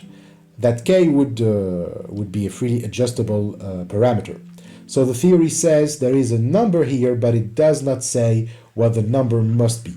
In the standard model, there is an equation for it called the Lagrangian, I think that's how it is pronounced, the Lagrangian equation, and all 25 parameters are included in it. And it is a very long equation, and it looks like this. I'm going to show it to you. I know this is scary, and it is just the summarized compact 4-line version, which can be found on mugs and t-shirts. Like, each line corresponds to a set of parameters. The first one is about the forces, the second about the fermions, and the third the Higgs sector, and for the matrices. This will be important later. So, going back to Oppy, again, I hope that I did not misrepresent the theory and I explain it, the basics accurately. But going back to Oppy, he also mentions the cosmological constant, which is what determines how the expansion of the universe changes. So right now it tells us that the expansion of the universe is speeding up. But we call it a constant not because it doesn't change, but that because the universe is constantly expanding. So the expansion can change since it is speeding up, but the fact that it is expanding doesn't. But I'm not getting into that because first, again, I'm not really qualified, and second, Einstein's theory of general relativity is involved, and the standard model doesn't work with gravity and general relativity, which is a theory of gravity, and it doesn't mix well with quantum physics, and given that the model is based on quantum physics, it all becomes a mess that maybe, string theory will solve one day. But anyway, so Oppy says in current physics, this is what we work with to describe the fundamental nature of the physical world. The standard model and general relativity / the cosmological constant.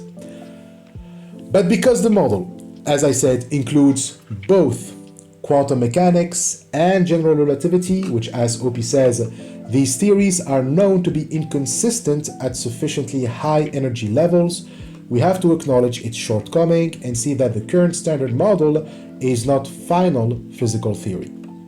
So this means that there are things still to improve, and there is so much more that we don't know.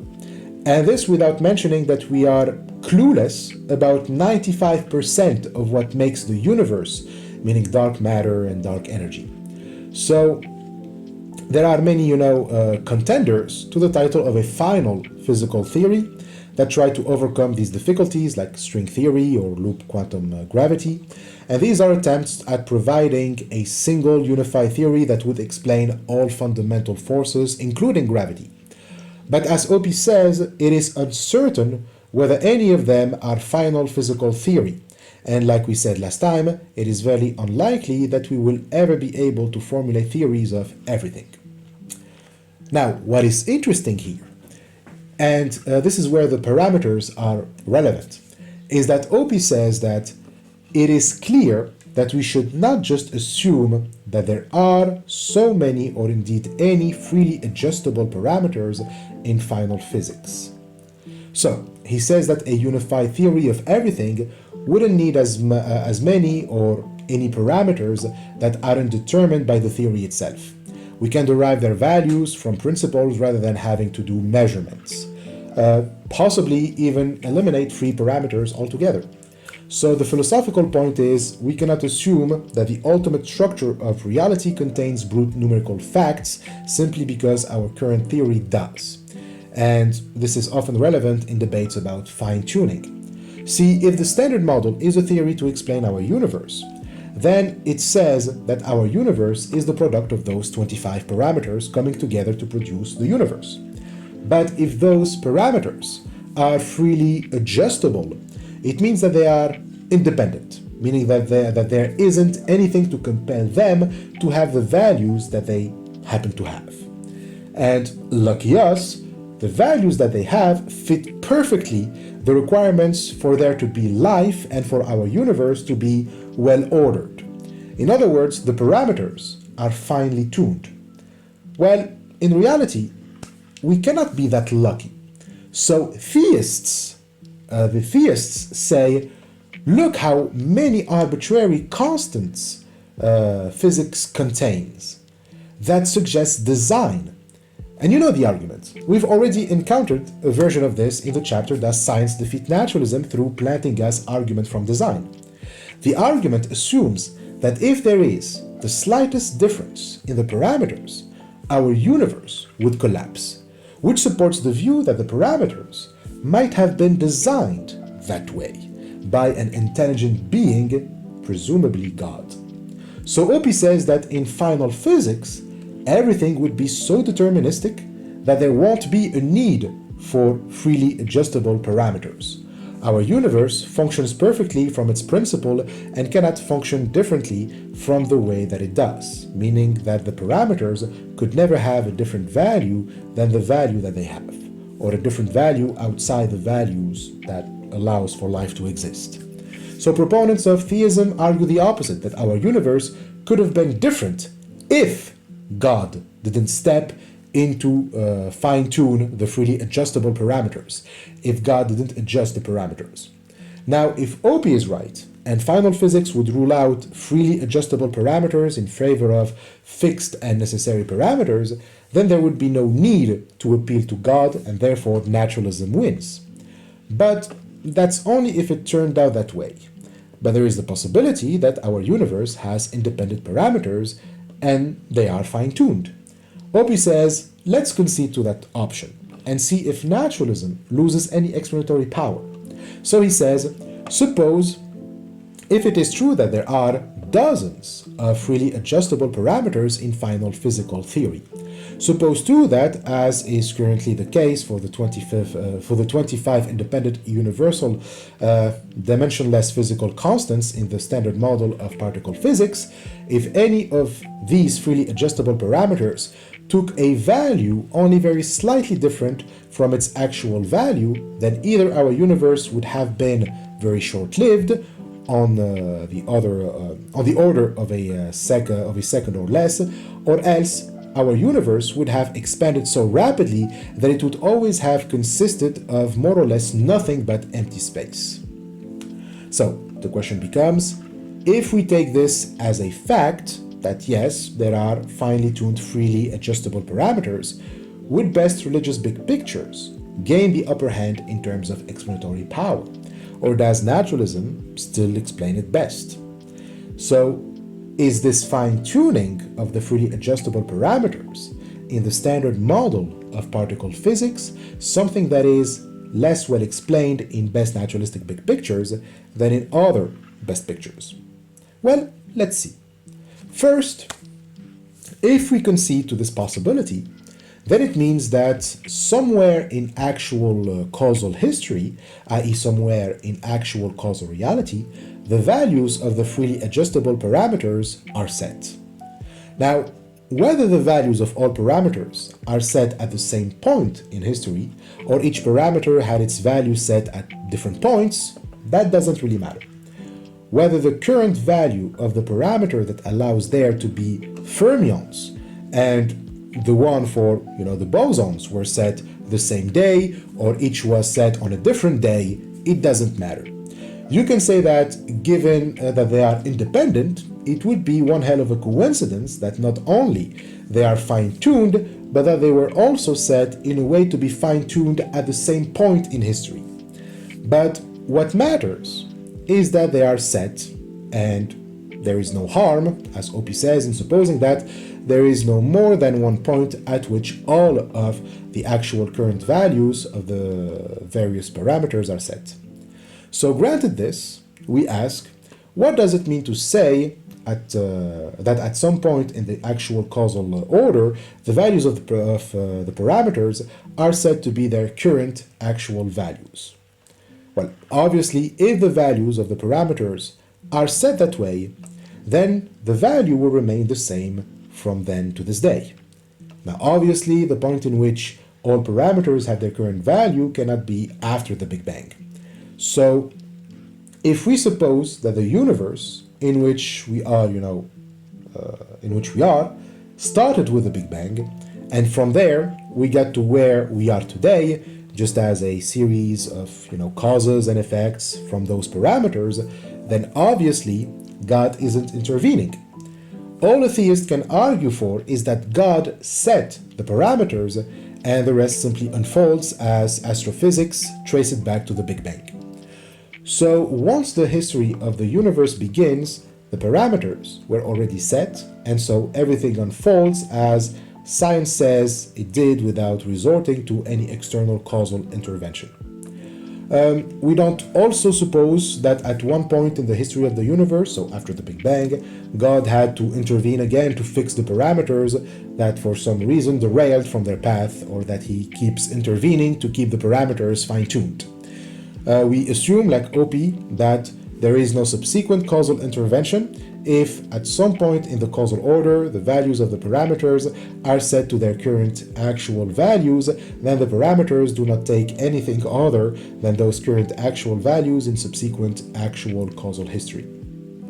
So given these conditions, that in the history of causal reality, at least before the Big Bang, the parameters were already set and fine-tuned, that there is no subsequent intervention from then, and the conclusion that at all subsequent point in the causal, the actual causal order, the values of the parameters are their current actual values. Then there are two significant hypotheses about where in the actual causal order the values of the parameters are set. The first hypothesis is at every point in the actual causal order, the values of the parameters are set. And the second hypothesis is there is there is some initial part of the actual causal order in which the values of the parameters are not set, leading up to a point at which the parameters are set to their current actual values. So the first hypothesis is a hypothesis of brute contingency. It says that at all points in causal history, the values of the parameters are set to their current actual values. So it is from the beginning of causal reality, not from natural causal reality, but the very beginning of causal reality, if there is such a beginning, the parameters were set that way. So this means that nothing could have set those parameters, since to set the parameters you have to be included in causal reality, since you cause the parameters to be set that way. But if this is the beginning of causal reality, then nothing set them that way. Plus, if we keep in mind that these parameters are freely adjustable, then it means that it is possible for the parameters to take values other than the values that they currently actually take. It could have been that the values of the parameters are other than the current actual values.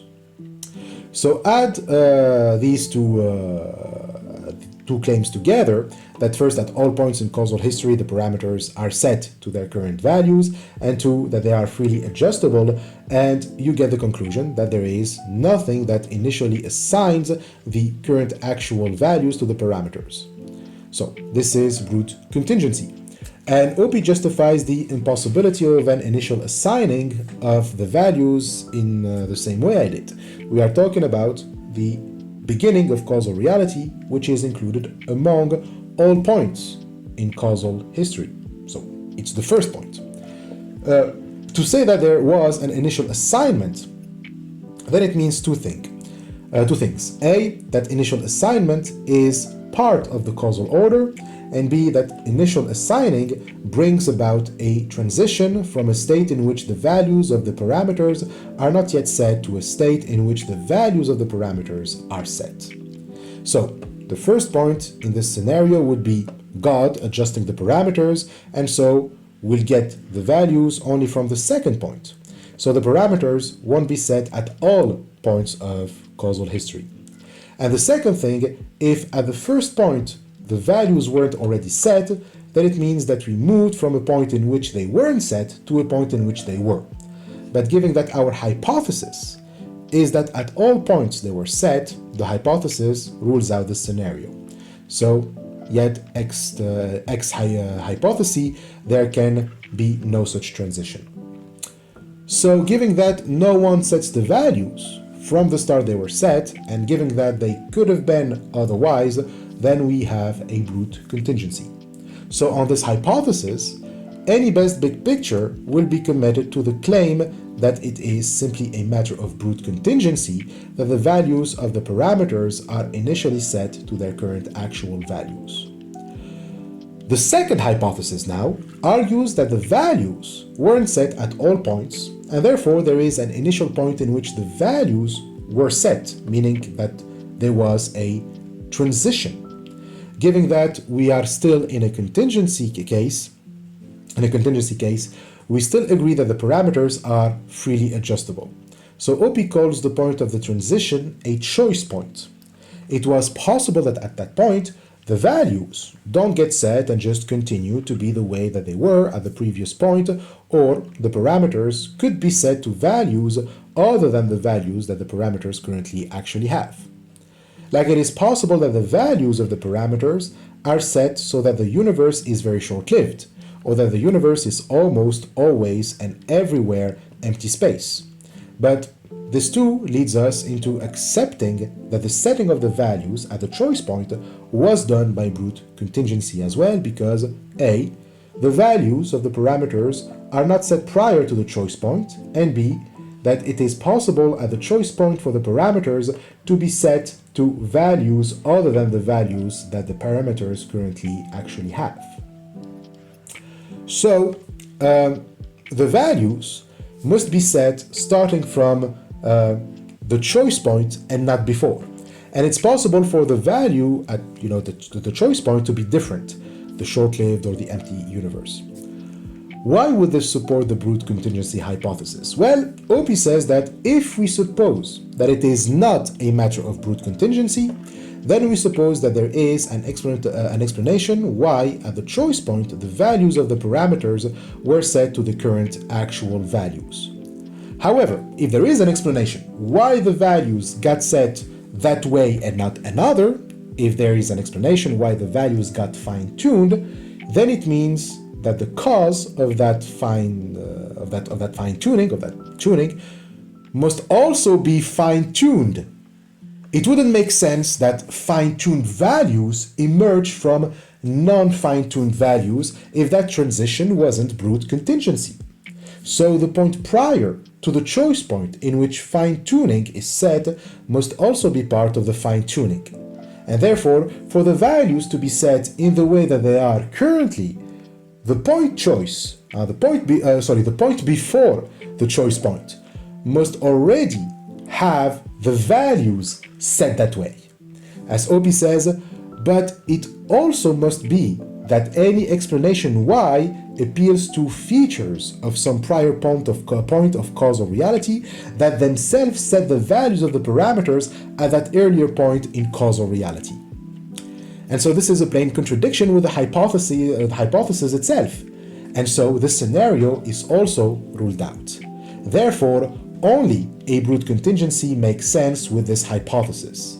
So we conclude, like with the first hypothesis, that given that there is some initial part of the actual causal order in which the values of the parameters are not already set, leading up to a choice point at which the parameters are set to their current actual values, any best big picture will be committed to the claim that it is simply a matter of brute contingency that the values of the parameters are set to the current actual values. So, where does this lead us? Well, it leads us to the conclusion that, given that it is true that the freely adjustable parameters in final physical theory are set to certain values, and given that it is possible for those parameters to be set to very different values, all best big pictures say that it is ultimately a matter of brute contingency that the freely adjustable parameters are set to the values to which they are actually set. So this is the crux of the issue. General design features involve commitment to brute contingency as long as we are committed to freely adjustable parameters. And this is the takeaway here. And as Oppy says, this conclusion that general design features involve commitment to brute contingency holds whether there is just one setting of adjustable parameters that holds for all of natural causal reality, or whether there are different settings of adjustable parameters for different parts of natural causal reality. So, first option, there is just one setting of adjustable parameters to hold all of natural causal reality, and the second, different settings for different parts of natural causal reality. In both cases, the parameters are brutally contingent. The only difference is that in the second option, if there are different settings of adjustable parameters instead of one setting, so in the latter case, there must be choice points, meaning that there cannot be an initial setting of parameters for all of natural causal reality. By different parts, we can mean different universes. Like if we take that second option, we will suppose that our universe doesn't exhaust natural causal reality, but different universes have different settings. But if you say that all of those universes were created at the same time and from the same setting, then you are back to the first option in which there are no choice points. So given that we are talking about the second option here, we have to suppose that those universes came at different points in causal history. Different settings for different parts or universes involve that those different settings came at later points in causal history, since different parts of natural causal reality means that natural causal reality took different forms in each universe at different points. So given that those universes are supposedly fine-tuned, but they emerged at some point in causal history, then there are points at which the settings weren't fine-tuned. So there has to be choice points. So this means that it cannot be that there is an initial setting for all of natural causal reality if there are different settings for different parts of natural causal reality. So only choice points are possible in the second option. But whether we have an initial setting or settings in choice points, in both cases the settings are all brutally contingent. And by the way, this also applies if by different parts, Oppy means parts of our universe. If our universe contains parts that have different settings, then those settings must have, come at later points of our universe's history, exactly like in the scenario of a multiverse. But for simplicity, in the rest of the discussion, we suppose that our universe exhausts natural causal reality. So we will consider that this all happens within our universe and that natural causal reality is just our universe. Now, all of this may sound too abstract, and so as Oppy says, it may help to fill in some details for competing best big pictures under the simplifying assumption that we have made, meaning by taking our universe as the total of natural causal reality.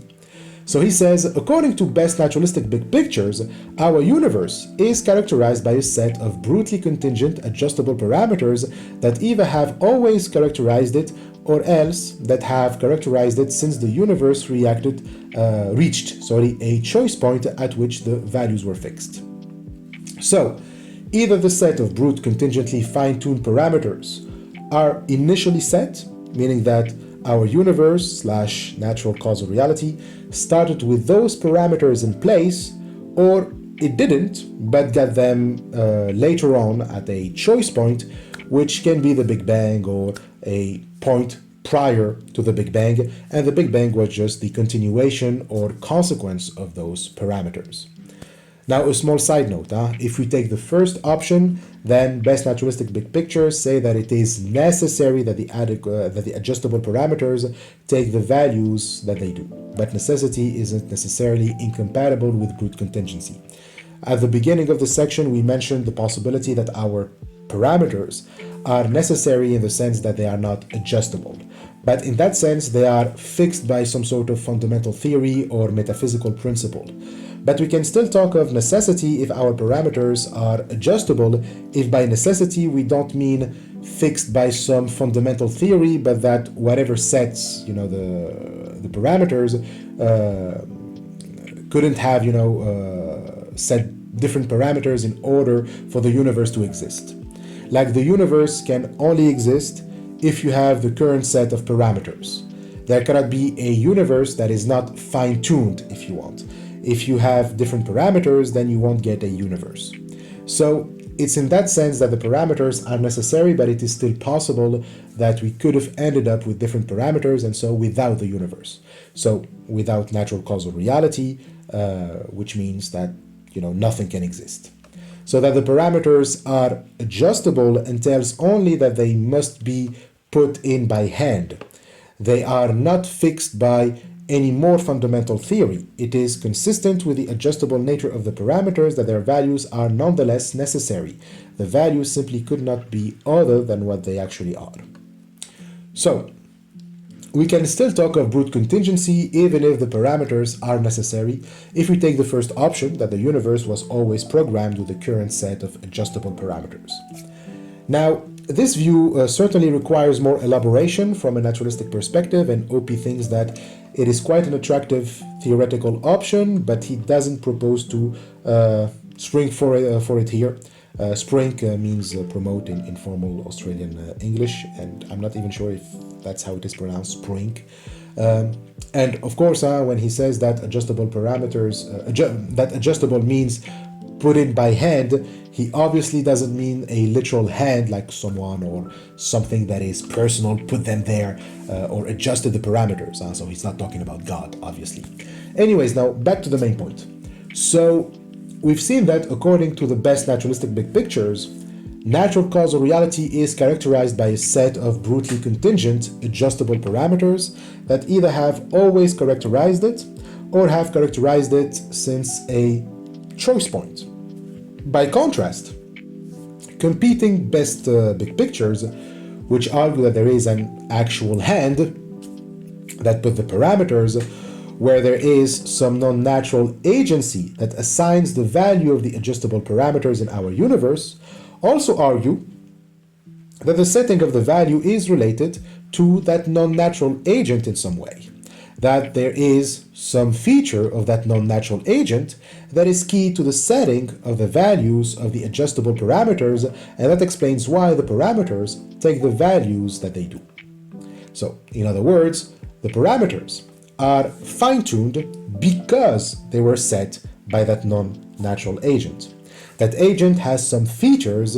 It, or he, is benevolent, omniscient, and omnipotent, and as such, the parameters must represent those features in some way.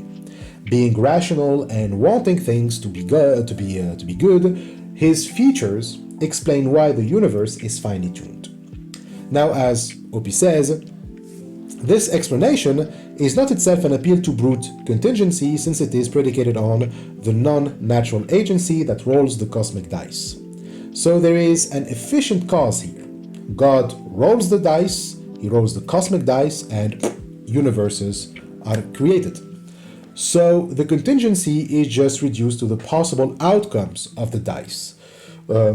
Whereas in the notion of brute contingency, there is no agent that rolls the dice. But if the parameters themselves are not brutally contingent, then this view simply pushes back the brute contingency to the non-natural agent's features. So as Oppy says, the relevant features of the agency that ultimately explains the assignment of values to the parameters are brutally contingent features of that agency.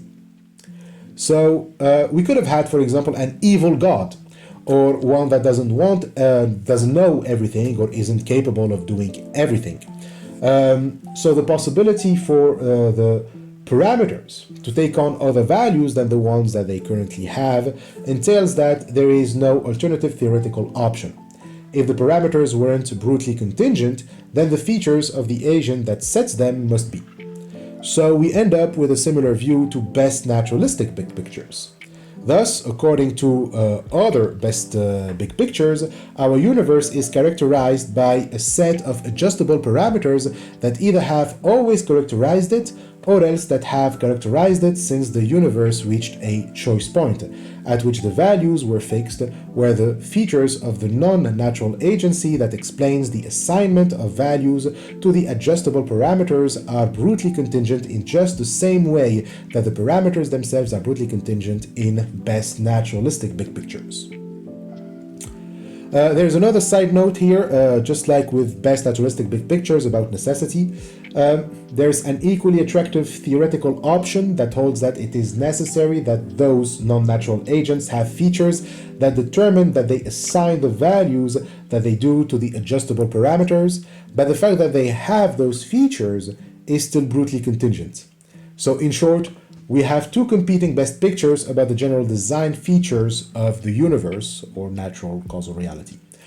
Both agree that the parameters are adjustable and therefore their fine-tuning is contingent. The difference is that best naturalistic big pictures argue that those design adjustable parameters are brutally contingent, while non-naturalistic big pictures argue that the features of the non-natural agents that set them are brutally contingent. And if we go with brute necessity, like we mentioned at the beginning of the section, we have the same results.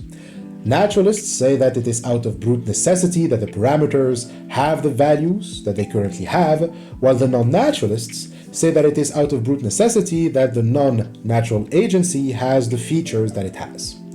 But this is why naturalism takes the second round.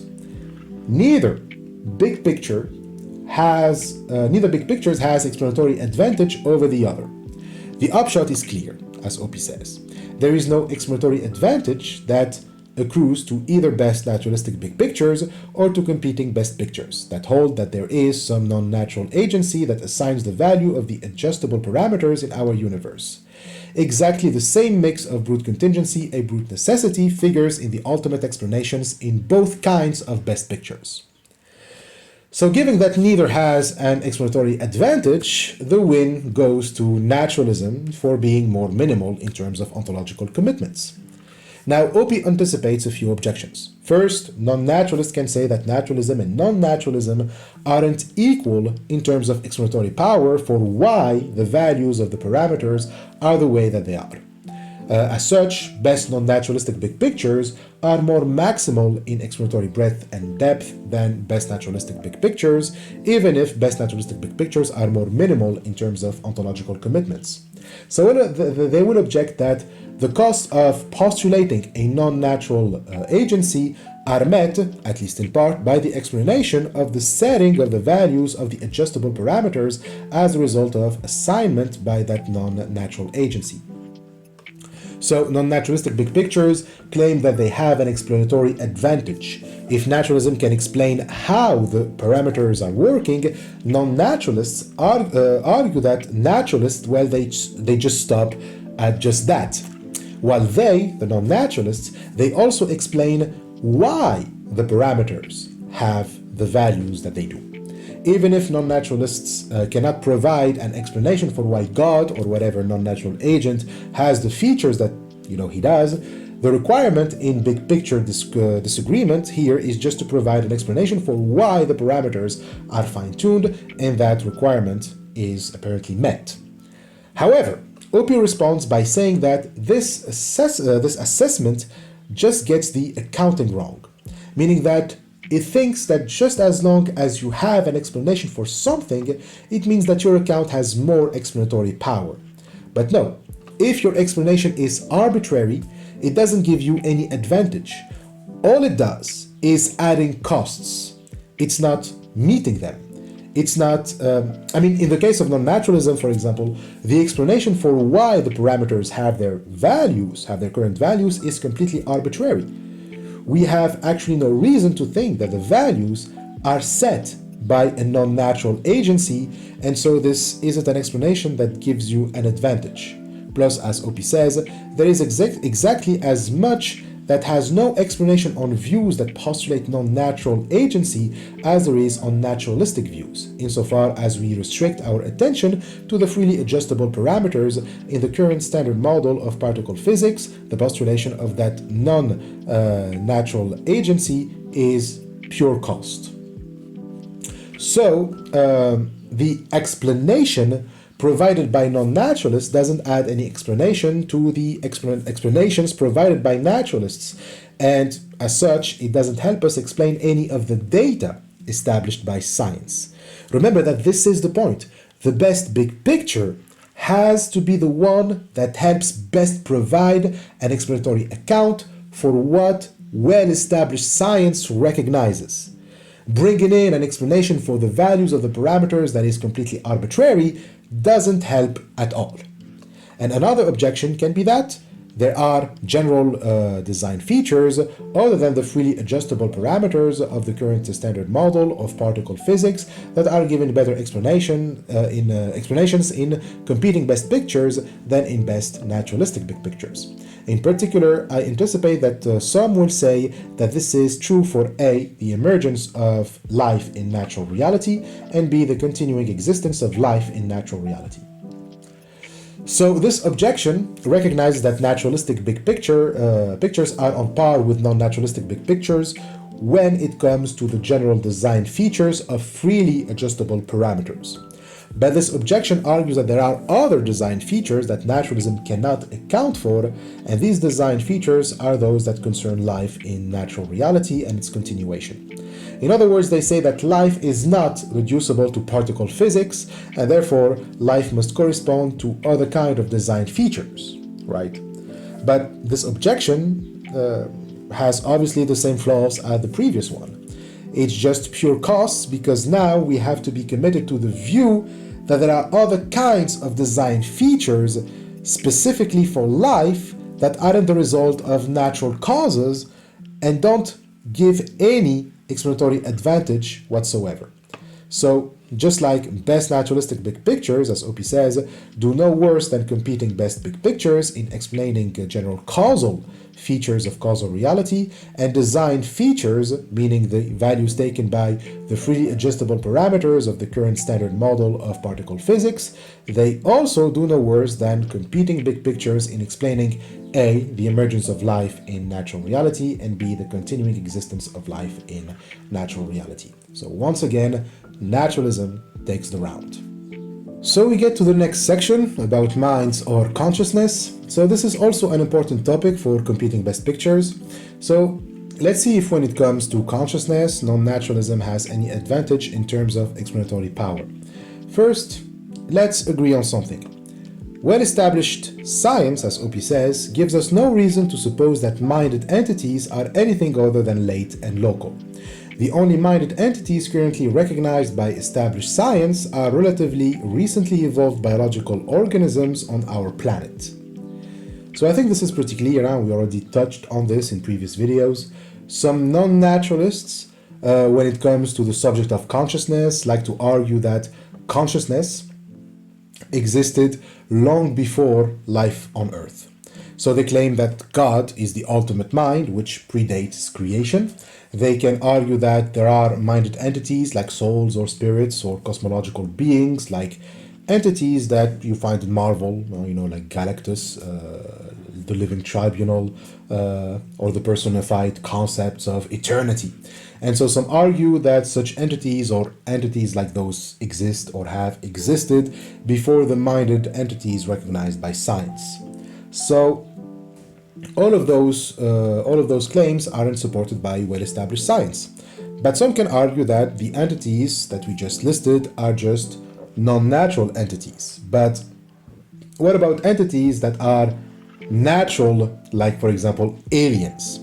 When Oppy says that minded entities recognized by science are local, he means that they are on planet Earth. But why not postulate that there might be minded creatures and entities in other planets? Well, that's an open question, as Oppy himself says. Of course, we cannot rule out the possibility that there is life on other planets, and that such life form will possess mental properties. But if science ever identifies such entities, they won't be non-natural entities, meaning that their mental properties won't be fundamentally different from the ones that we have here, so much so that we have to categorize them as non-natural. So there is nothing in well-established science that can say anything about those entities besides that they are either relatively recently evolved biological organisms, or two, downstream causal products of the activities of recently or relatively recently evolved biological organisms. Setting aside talks of aliens, let's just say on our planet, for now, where no one can dispute that the creatures that we have here in front of us and recognized by science are minded entities. So let's start with human beings. Obviously, we have mental properties, but science tells us that we are relatively recently evolved biological organisms. So we are late and local in the history of natural causal reality. So our minds are also late. We are the fusion of a human sperm and a human ovum. So as we develop in the womb, so the antenatal development means development before birth, we develop various biological systems, including neural systems. And it is necessary for our continuing postnatal existence that those systems keep operating and working. But eventually they cease working, never to resume, and so we die. And after the death of each organism, we have decay eventually, and there is no mortal remains for any human organism. As far as well-established science is concerned, nothing survives this process, or at least nothing that survives it has been identified by science. So as far as science is concerned, the mind doesn't survive this process either. But we have to say that it is not clear what is meant by mind. After all, when we use the term minded organisms, that can mean a lot of different things. We use it to describe a range of mental vocabulary like minded organisms are conscious organisms, have agency, perceive their immediate surroundings. Some, perhaps all minded organisms believe, desire and intend, remember, learn and predict. They feel, they empathize, they suffer, they reason, they calculate and communicate, and so on. So none of these claims are controversial. We can clearly identify such organisms, right? The same also applies to non-minded entities. We can easily recognize organisms that do not have nervous systems, bacteria, amoeba, and paramecia, I'm not sure of how to pronounce it, and non-organisms such as cups, tables, trains, towns, continents, gas giants, solar systems, and galaxies. So this doesn't mean that there are no controversy over whether some entities are minded or not. Oppy says there are controversial borderline cases, contemporary and historical, where it is unclear whether organisms are minded. And with the rise of artificial intelligence, it's also controversial whether there can be artificial minded entities. Many think that it is just a matter of time before there are minded non-organisms, like for example androids. But despite those controversies, it is clear that as far as science is concerned, we have no reason to suppose that we need to appeal to anything beyond biological processes in organisms, their local environments, and their local social and evolutionary history in order to explain the proper application of mental vocabulary to those organisms. To say, for example, that a human being or a horse is minded in any vocabulary, that they are conscious, that they have agency, that they can suffer, that they communicate, remember, intend, etc., you don't need to appeal to anything else but the biology of the horse or its environment and evolutionary history to explain why they are minded. And more precisely, when we say that minded organisms are conscious, we simply mean that those organisms are engaged in certain kinds of neural procession.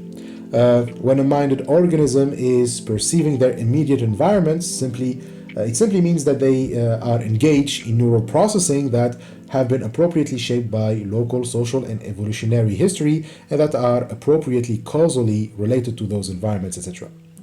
So this, however, is a precise claim. See, Oppy doesn't say that minded organisms have minds. Rather, by minded, he means the characteristics that we just listed. To be minded means that you are conscious, that you have agency, that you perceive your surroundings, that you can form beliefs, have desires and intentions, that you can learn, remember, that you can predict things, that you can feel, you can empathize, you can suffer, you can calculate, you can reason, etc. In other words, there is no mind as such for Oppy, since the mind as an entity that can be detached from biological and neural processes and environmental interactional processes isn't an entity recognized by science. That, for Oppy, is the full story about all the minded entities that there have been and that there will ever be. So we are not, looking for consciousness as such. We simply look at conscious processes, if you will. There is no consciousness separated from neural processes, or at least mental processes, or what can be equivalent to those processes. Obviously, if we consider artificial intelligence as conscious one day, it cannot be based on it having neural processes since it doesn't have any neurons, but it must have something equivalent to these processes in order to be minded. Anyways, as Oppy says, this is the story licensed by well-established science about minded entities, and it is the full story. We, of course, continue to learn about minded entities and their minded processes, but we won't stumble upon mind itself or mind as such. So it is highly unlikely that we make, progress in well-established science to license another story about consciousness than the one we already have, about the nature of consciousness, that it is reducible to natural processes. So naturalists, when it comes to mind, suppose that this is the final story. This is just it.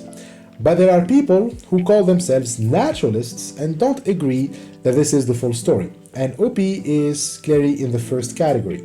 Among the second category, people calling themselves naturalists, we've already discussed some of their views in Chapter 4, Can There Be Naturalistic Religion? More precisely, in the section on pantheism, where Oppy introduced for the first time in the book the idea that minded entities are late and local, and in the section on panentheism with Johnson's quote about the highest one. So in the section of pantheism, the discussion centered around Mander's idea that nature is personal. It has characteristics that we often attribute to a person, among which we have behavior that suggests mindedness, like the natural world has mental-like properties. And this is also discussed in relation to panpsychism, the idea that everything has mind-like properties, and we've seen that there are people who endorse such ideas and call themselves naturalists, but they are the kind of naturalist that Oppy puts between quotation marks, suggesting that they are not really naturalist. And so such naturalists believe in minded entities that do not figure in the above inventory. Moreover, some who call themselves naturalists suppose that minded entities have minds, where this claim is understood to commit us to more than the claim that there are minded entities. So we've already been through the problems of such views and why it is not safe to call them naturalists. As Oppy says, we shouldn't take talks of mind as more than mere idiomatic convenience. We say that minded organisms have minds because that's just our way of speaking. Okay, you can think of it as just for practical reasons, just like we talk of particles in particle physics instead of fields. It's ironic how when, in the case of particle physics, given that a field is more abstract than a particle, we are more at ease with the term particle, but in talks of mind, mind is more abstract than neural processes, and yet we are more at ease with the term mind. It's like people, have less trouble figuring out what you mean when you say minded organisms. The minded organisms have minds rather than, they have neural processes that translate into emotions, desires, intentions, agencies, reason, etc. Anyway, so as far as Oppy himself is concerned, naturalists maintain that there is no non-pleonastic sense in which minded entities have minds. But we can still debate whether the naturalists from Chapter 4 are really naturalists in relation to their accounts of mind. But it is obvious that when it comes to non-naturalists, to have mind means unequivocally something non-natural. Oppy lists the different views non-naturalists can have on mind, and boy, there are many. Some of them suppose that there are non-natural minded entities like gods, angels, demons, and the like, and that universes are created by non-natural minded entities. This is perhaps the most mainstream view. Others suppose that mindedness is ubiquitous, each and everything that exists is minded or exhibits minded or mental properties. So these are the panpsychists. So these non-naturalists extend mindedness way beyond the minded organisms that science recognizes. Some extend it to entire universes and suppose that entire universes are minded entities. This is the Spiritus Mundi doctrine. Or to particular special natural non-organisms, particular mountains, particular trees, particular rocks, and so forth, or to particular special artifacts like particular weapons, particular relics, and so on. Some non-naturalists suppose that the mind survives death through metempsychosis, or reincarnation. Here they suppose that the very same human being, or more generally the very same sentient being, can be identical with a succession of human organisms, or more generally with a succession of sentient organisms. Other non-naturalists are close to Platonism and suppose that minds can exist independently of minded organisms. Or that if they are not independent, they can suppose that the minds of minded organisms in our universe are not located in our universe, and that the elsewhere located minds of minded things in our universe causally interact with things in our universe. And then you have the idealists, those who suppose that It can be that the only things that exist are minds and their contents, and those who suppose that it is, the case that, the only things that exist are minds and their contents. And lastly, there are the spiritual non-naturalists. These suppose that beings are non-natural spiritual beings that are merely contingently tied to human organisms and that have non-terminating existence, either separately or as a merged part of some greater entity in a separate non-natural spiritual realm. So there are probably more views than these on mindedness, but I think we have the main schools of thought, if we can call them that. But that's not relevant. What is relevant is the question that concerns us since the beginning of this chapter: does naturalism defeat religion, and by extension, non-naturalism? Well, we try to argue for the view that it does. And that's because naturalism is minimal in ontological commitments and maximal in explanatory power.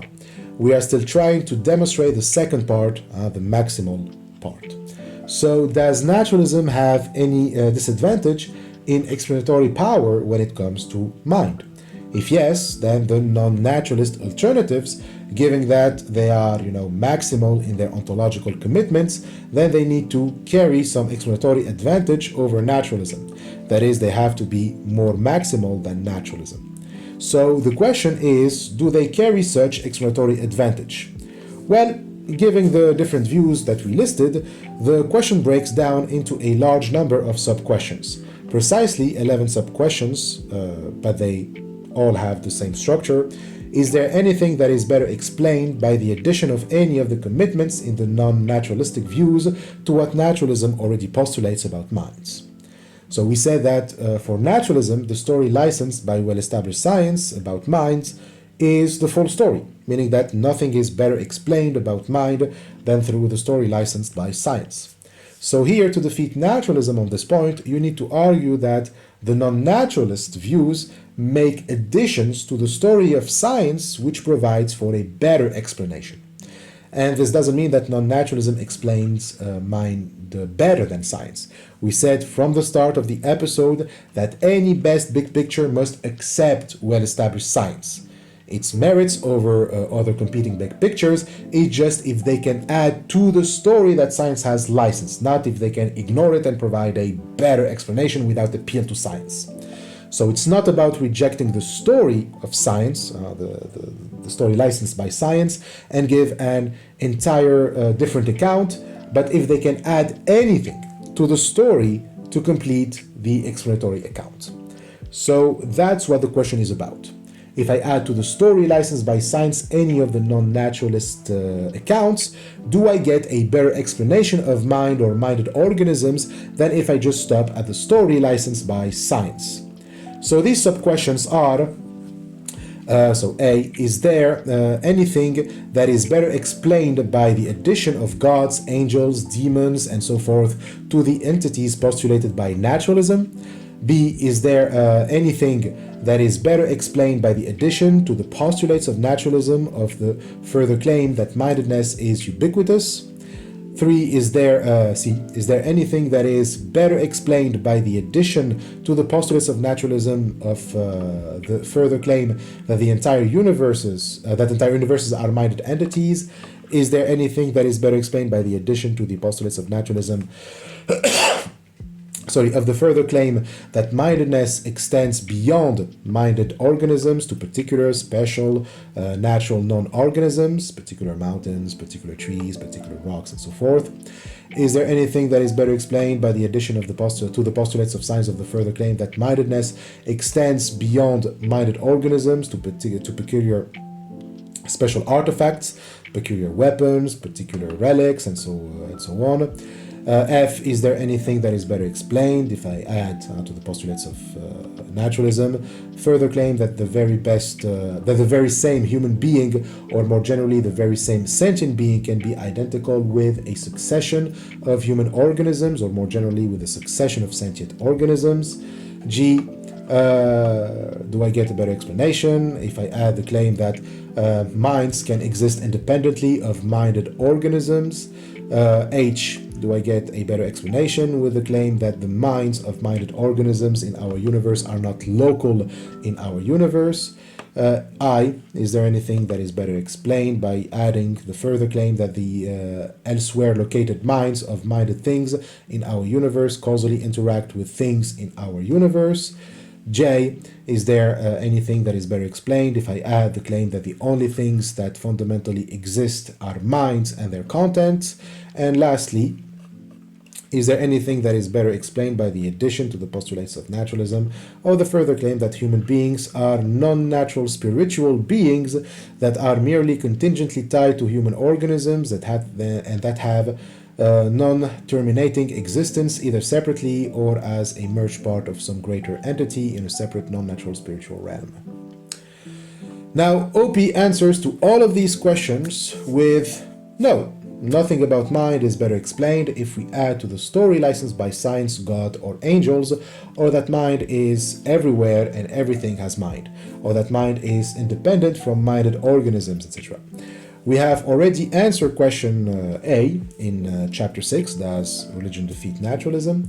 When exploring Michael C. Rea's argument against naturalism, especially in section 1.9 and section 1.10, and then in section 1.12 to 1.15. So section epistemological commitments of naturalism and section methodological commitments of naturalism, and then sections substantive conclusions, charity, rational intuition, and tradition. You can go watch the episode in which I explain each of these sections, so there is no need to say anything about that question here. The answer is just no, you don't add anything substantial or explain anything by adding non-natural entities to the commitments of naturalism, when it comes to the question of mind. Oppy just adds 2 paragraphs down that what follows from that discussion in chapter 6 is that as far as sub-question A is concerned, there is nothing in considerations about mindedness that is better explained by non-naturalistic big pictures than by naturalistic big pictures, and that there is no reason to be shy about suggesting that there are no considerations about mindedness that are better explained on best naturalistic big pictures than on best naturalistic big pictures.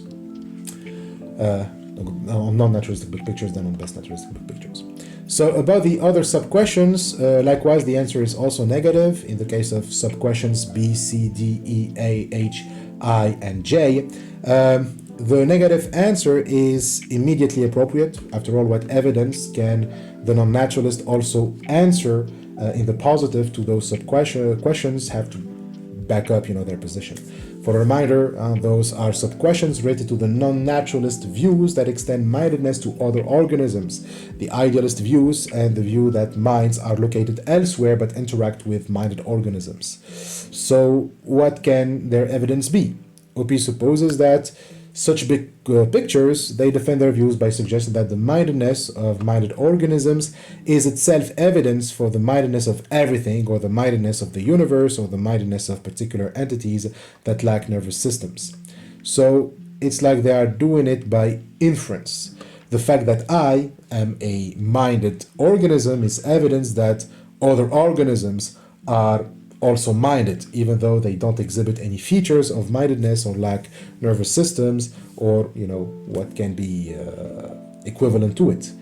Likewise, they'll say that the same. They'll say the same about consciousness, maybe because mindedness is broader than consciousness, since it can also include feelings and sufferings, which is more difficult to support when you want to apply it to organisms like mountains and artifacts. Some of these non-naturalists would prefer using the term consciousness instead. So as Oppy says, in particular, I suppose that it might be suggested that the consciousness of minded organisms is itself evidence for the consciousness or perhaps proto-consciousness of other things. However, there's no reason to take, the fact that minded organisms have consciousness as evidence that other things also have consciousness or mindedness. It's actually pretty weak evidence for the claim. When we compare the evidence that these non-naturalist non-naturalist views have, the views that they offer, with the evidence from science, the one that Oppy also provides, that our minded organisms, to to be, conscious when they are conscious is just for them to be engaged in certain kinds of neural processing. The second one has clearly more explanatory power.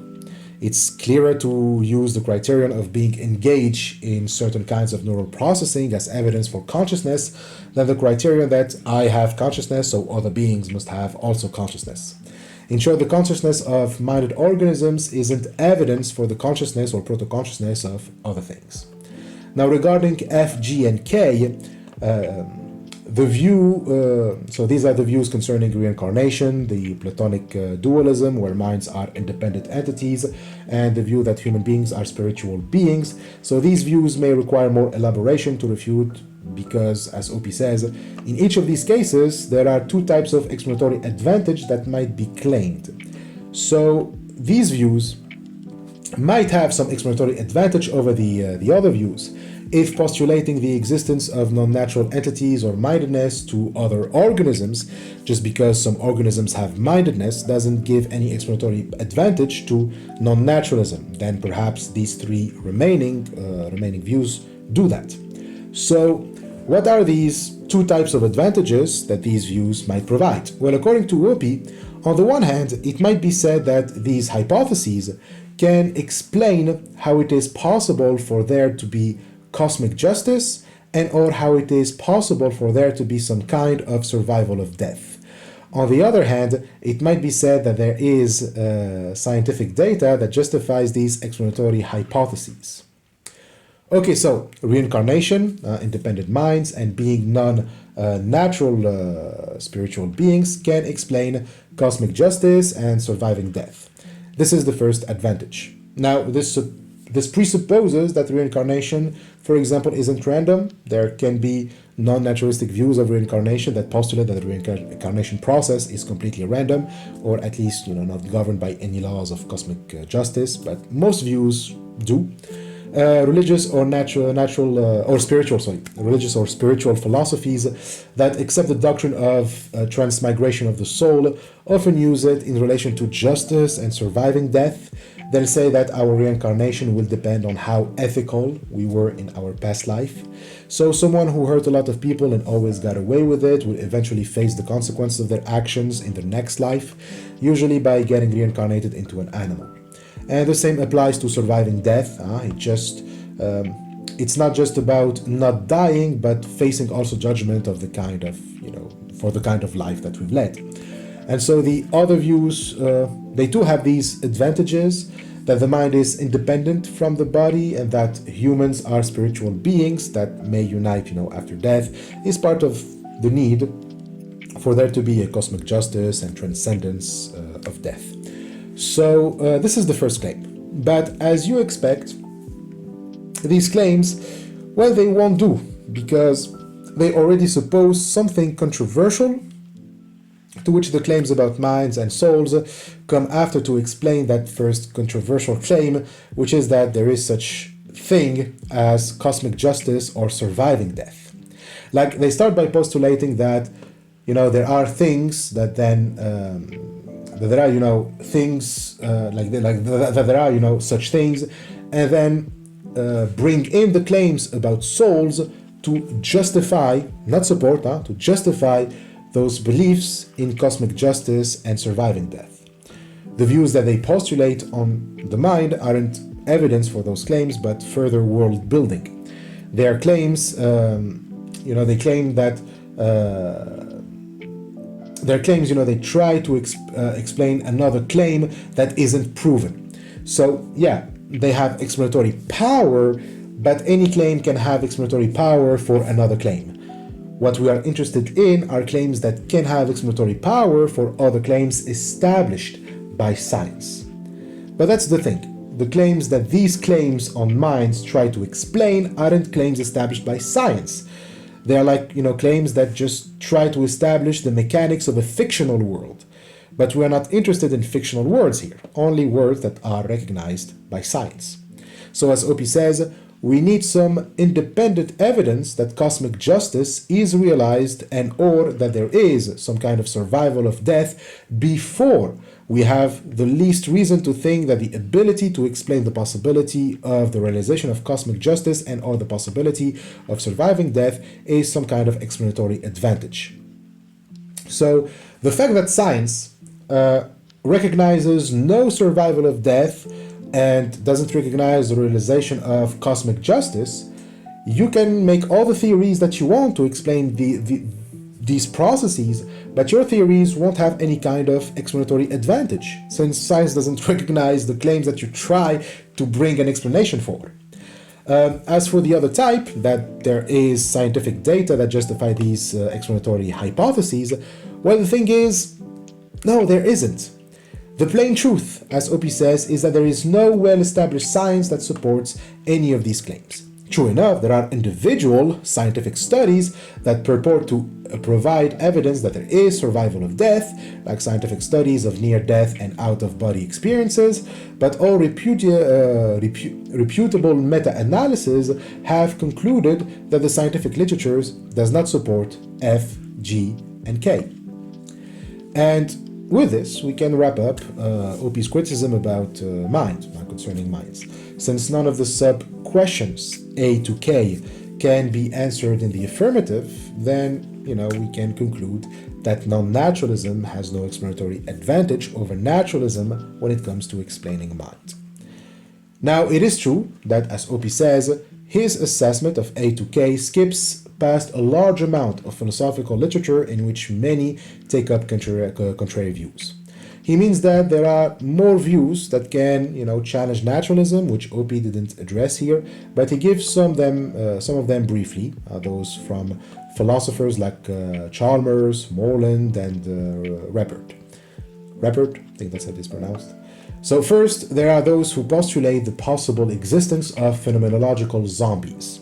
So these are creatures that have the same kinds of neural states and processes as actual human beings, but that lack the subjective conscious experiences had by actual human beings. So the prime example of such view is David Chalmers and his 1996 book, The Conscious Mind. So Chalmers argues that it is perfectly possible for there to exist a creature that has the exact neural processes and states that we do, but these creatures don't have consciousness, which then suggests that consciousness cannot be explained or reduced to neural processes or the like. Now, while Chalmers doesn't claim that this would make consciousness a non-natural entity, or that being, conscious is a non-natural property, there is the temptation to go down that route. But that doesn't really matter because Oppy and many critics of Chalmers simply say that it is impossible for such creatures to exist. If you have neural processes or equivalent, then you have mental states akin to consciousness. So Oppy doesn't dive deeper in this. He doesn't say why that is impossible. He just states that it is. You may be able to describe or imagine such creatures, but they could not be anything other than creatures of description. They could not be anything other than creatures of description or imagination. As for James Moreland and others like him, they think that there are arguments from consciousness that establish that theistic big pictures are better than naturalistic big pictures. So Moreland wrote an essay called The Argument from Consciousness, which is often reprinted and read in theology handbooks. We're not getting into the argument, but basically it says that conscious beings are evidence for God's existence because consciousness cannot come from matter.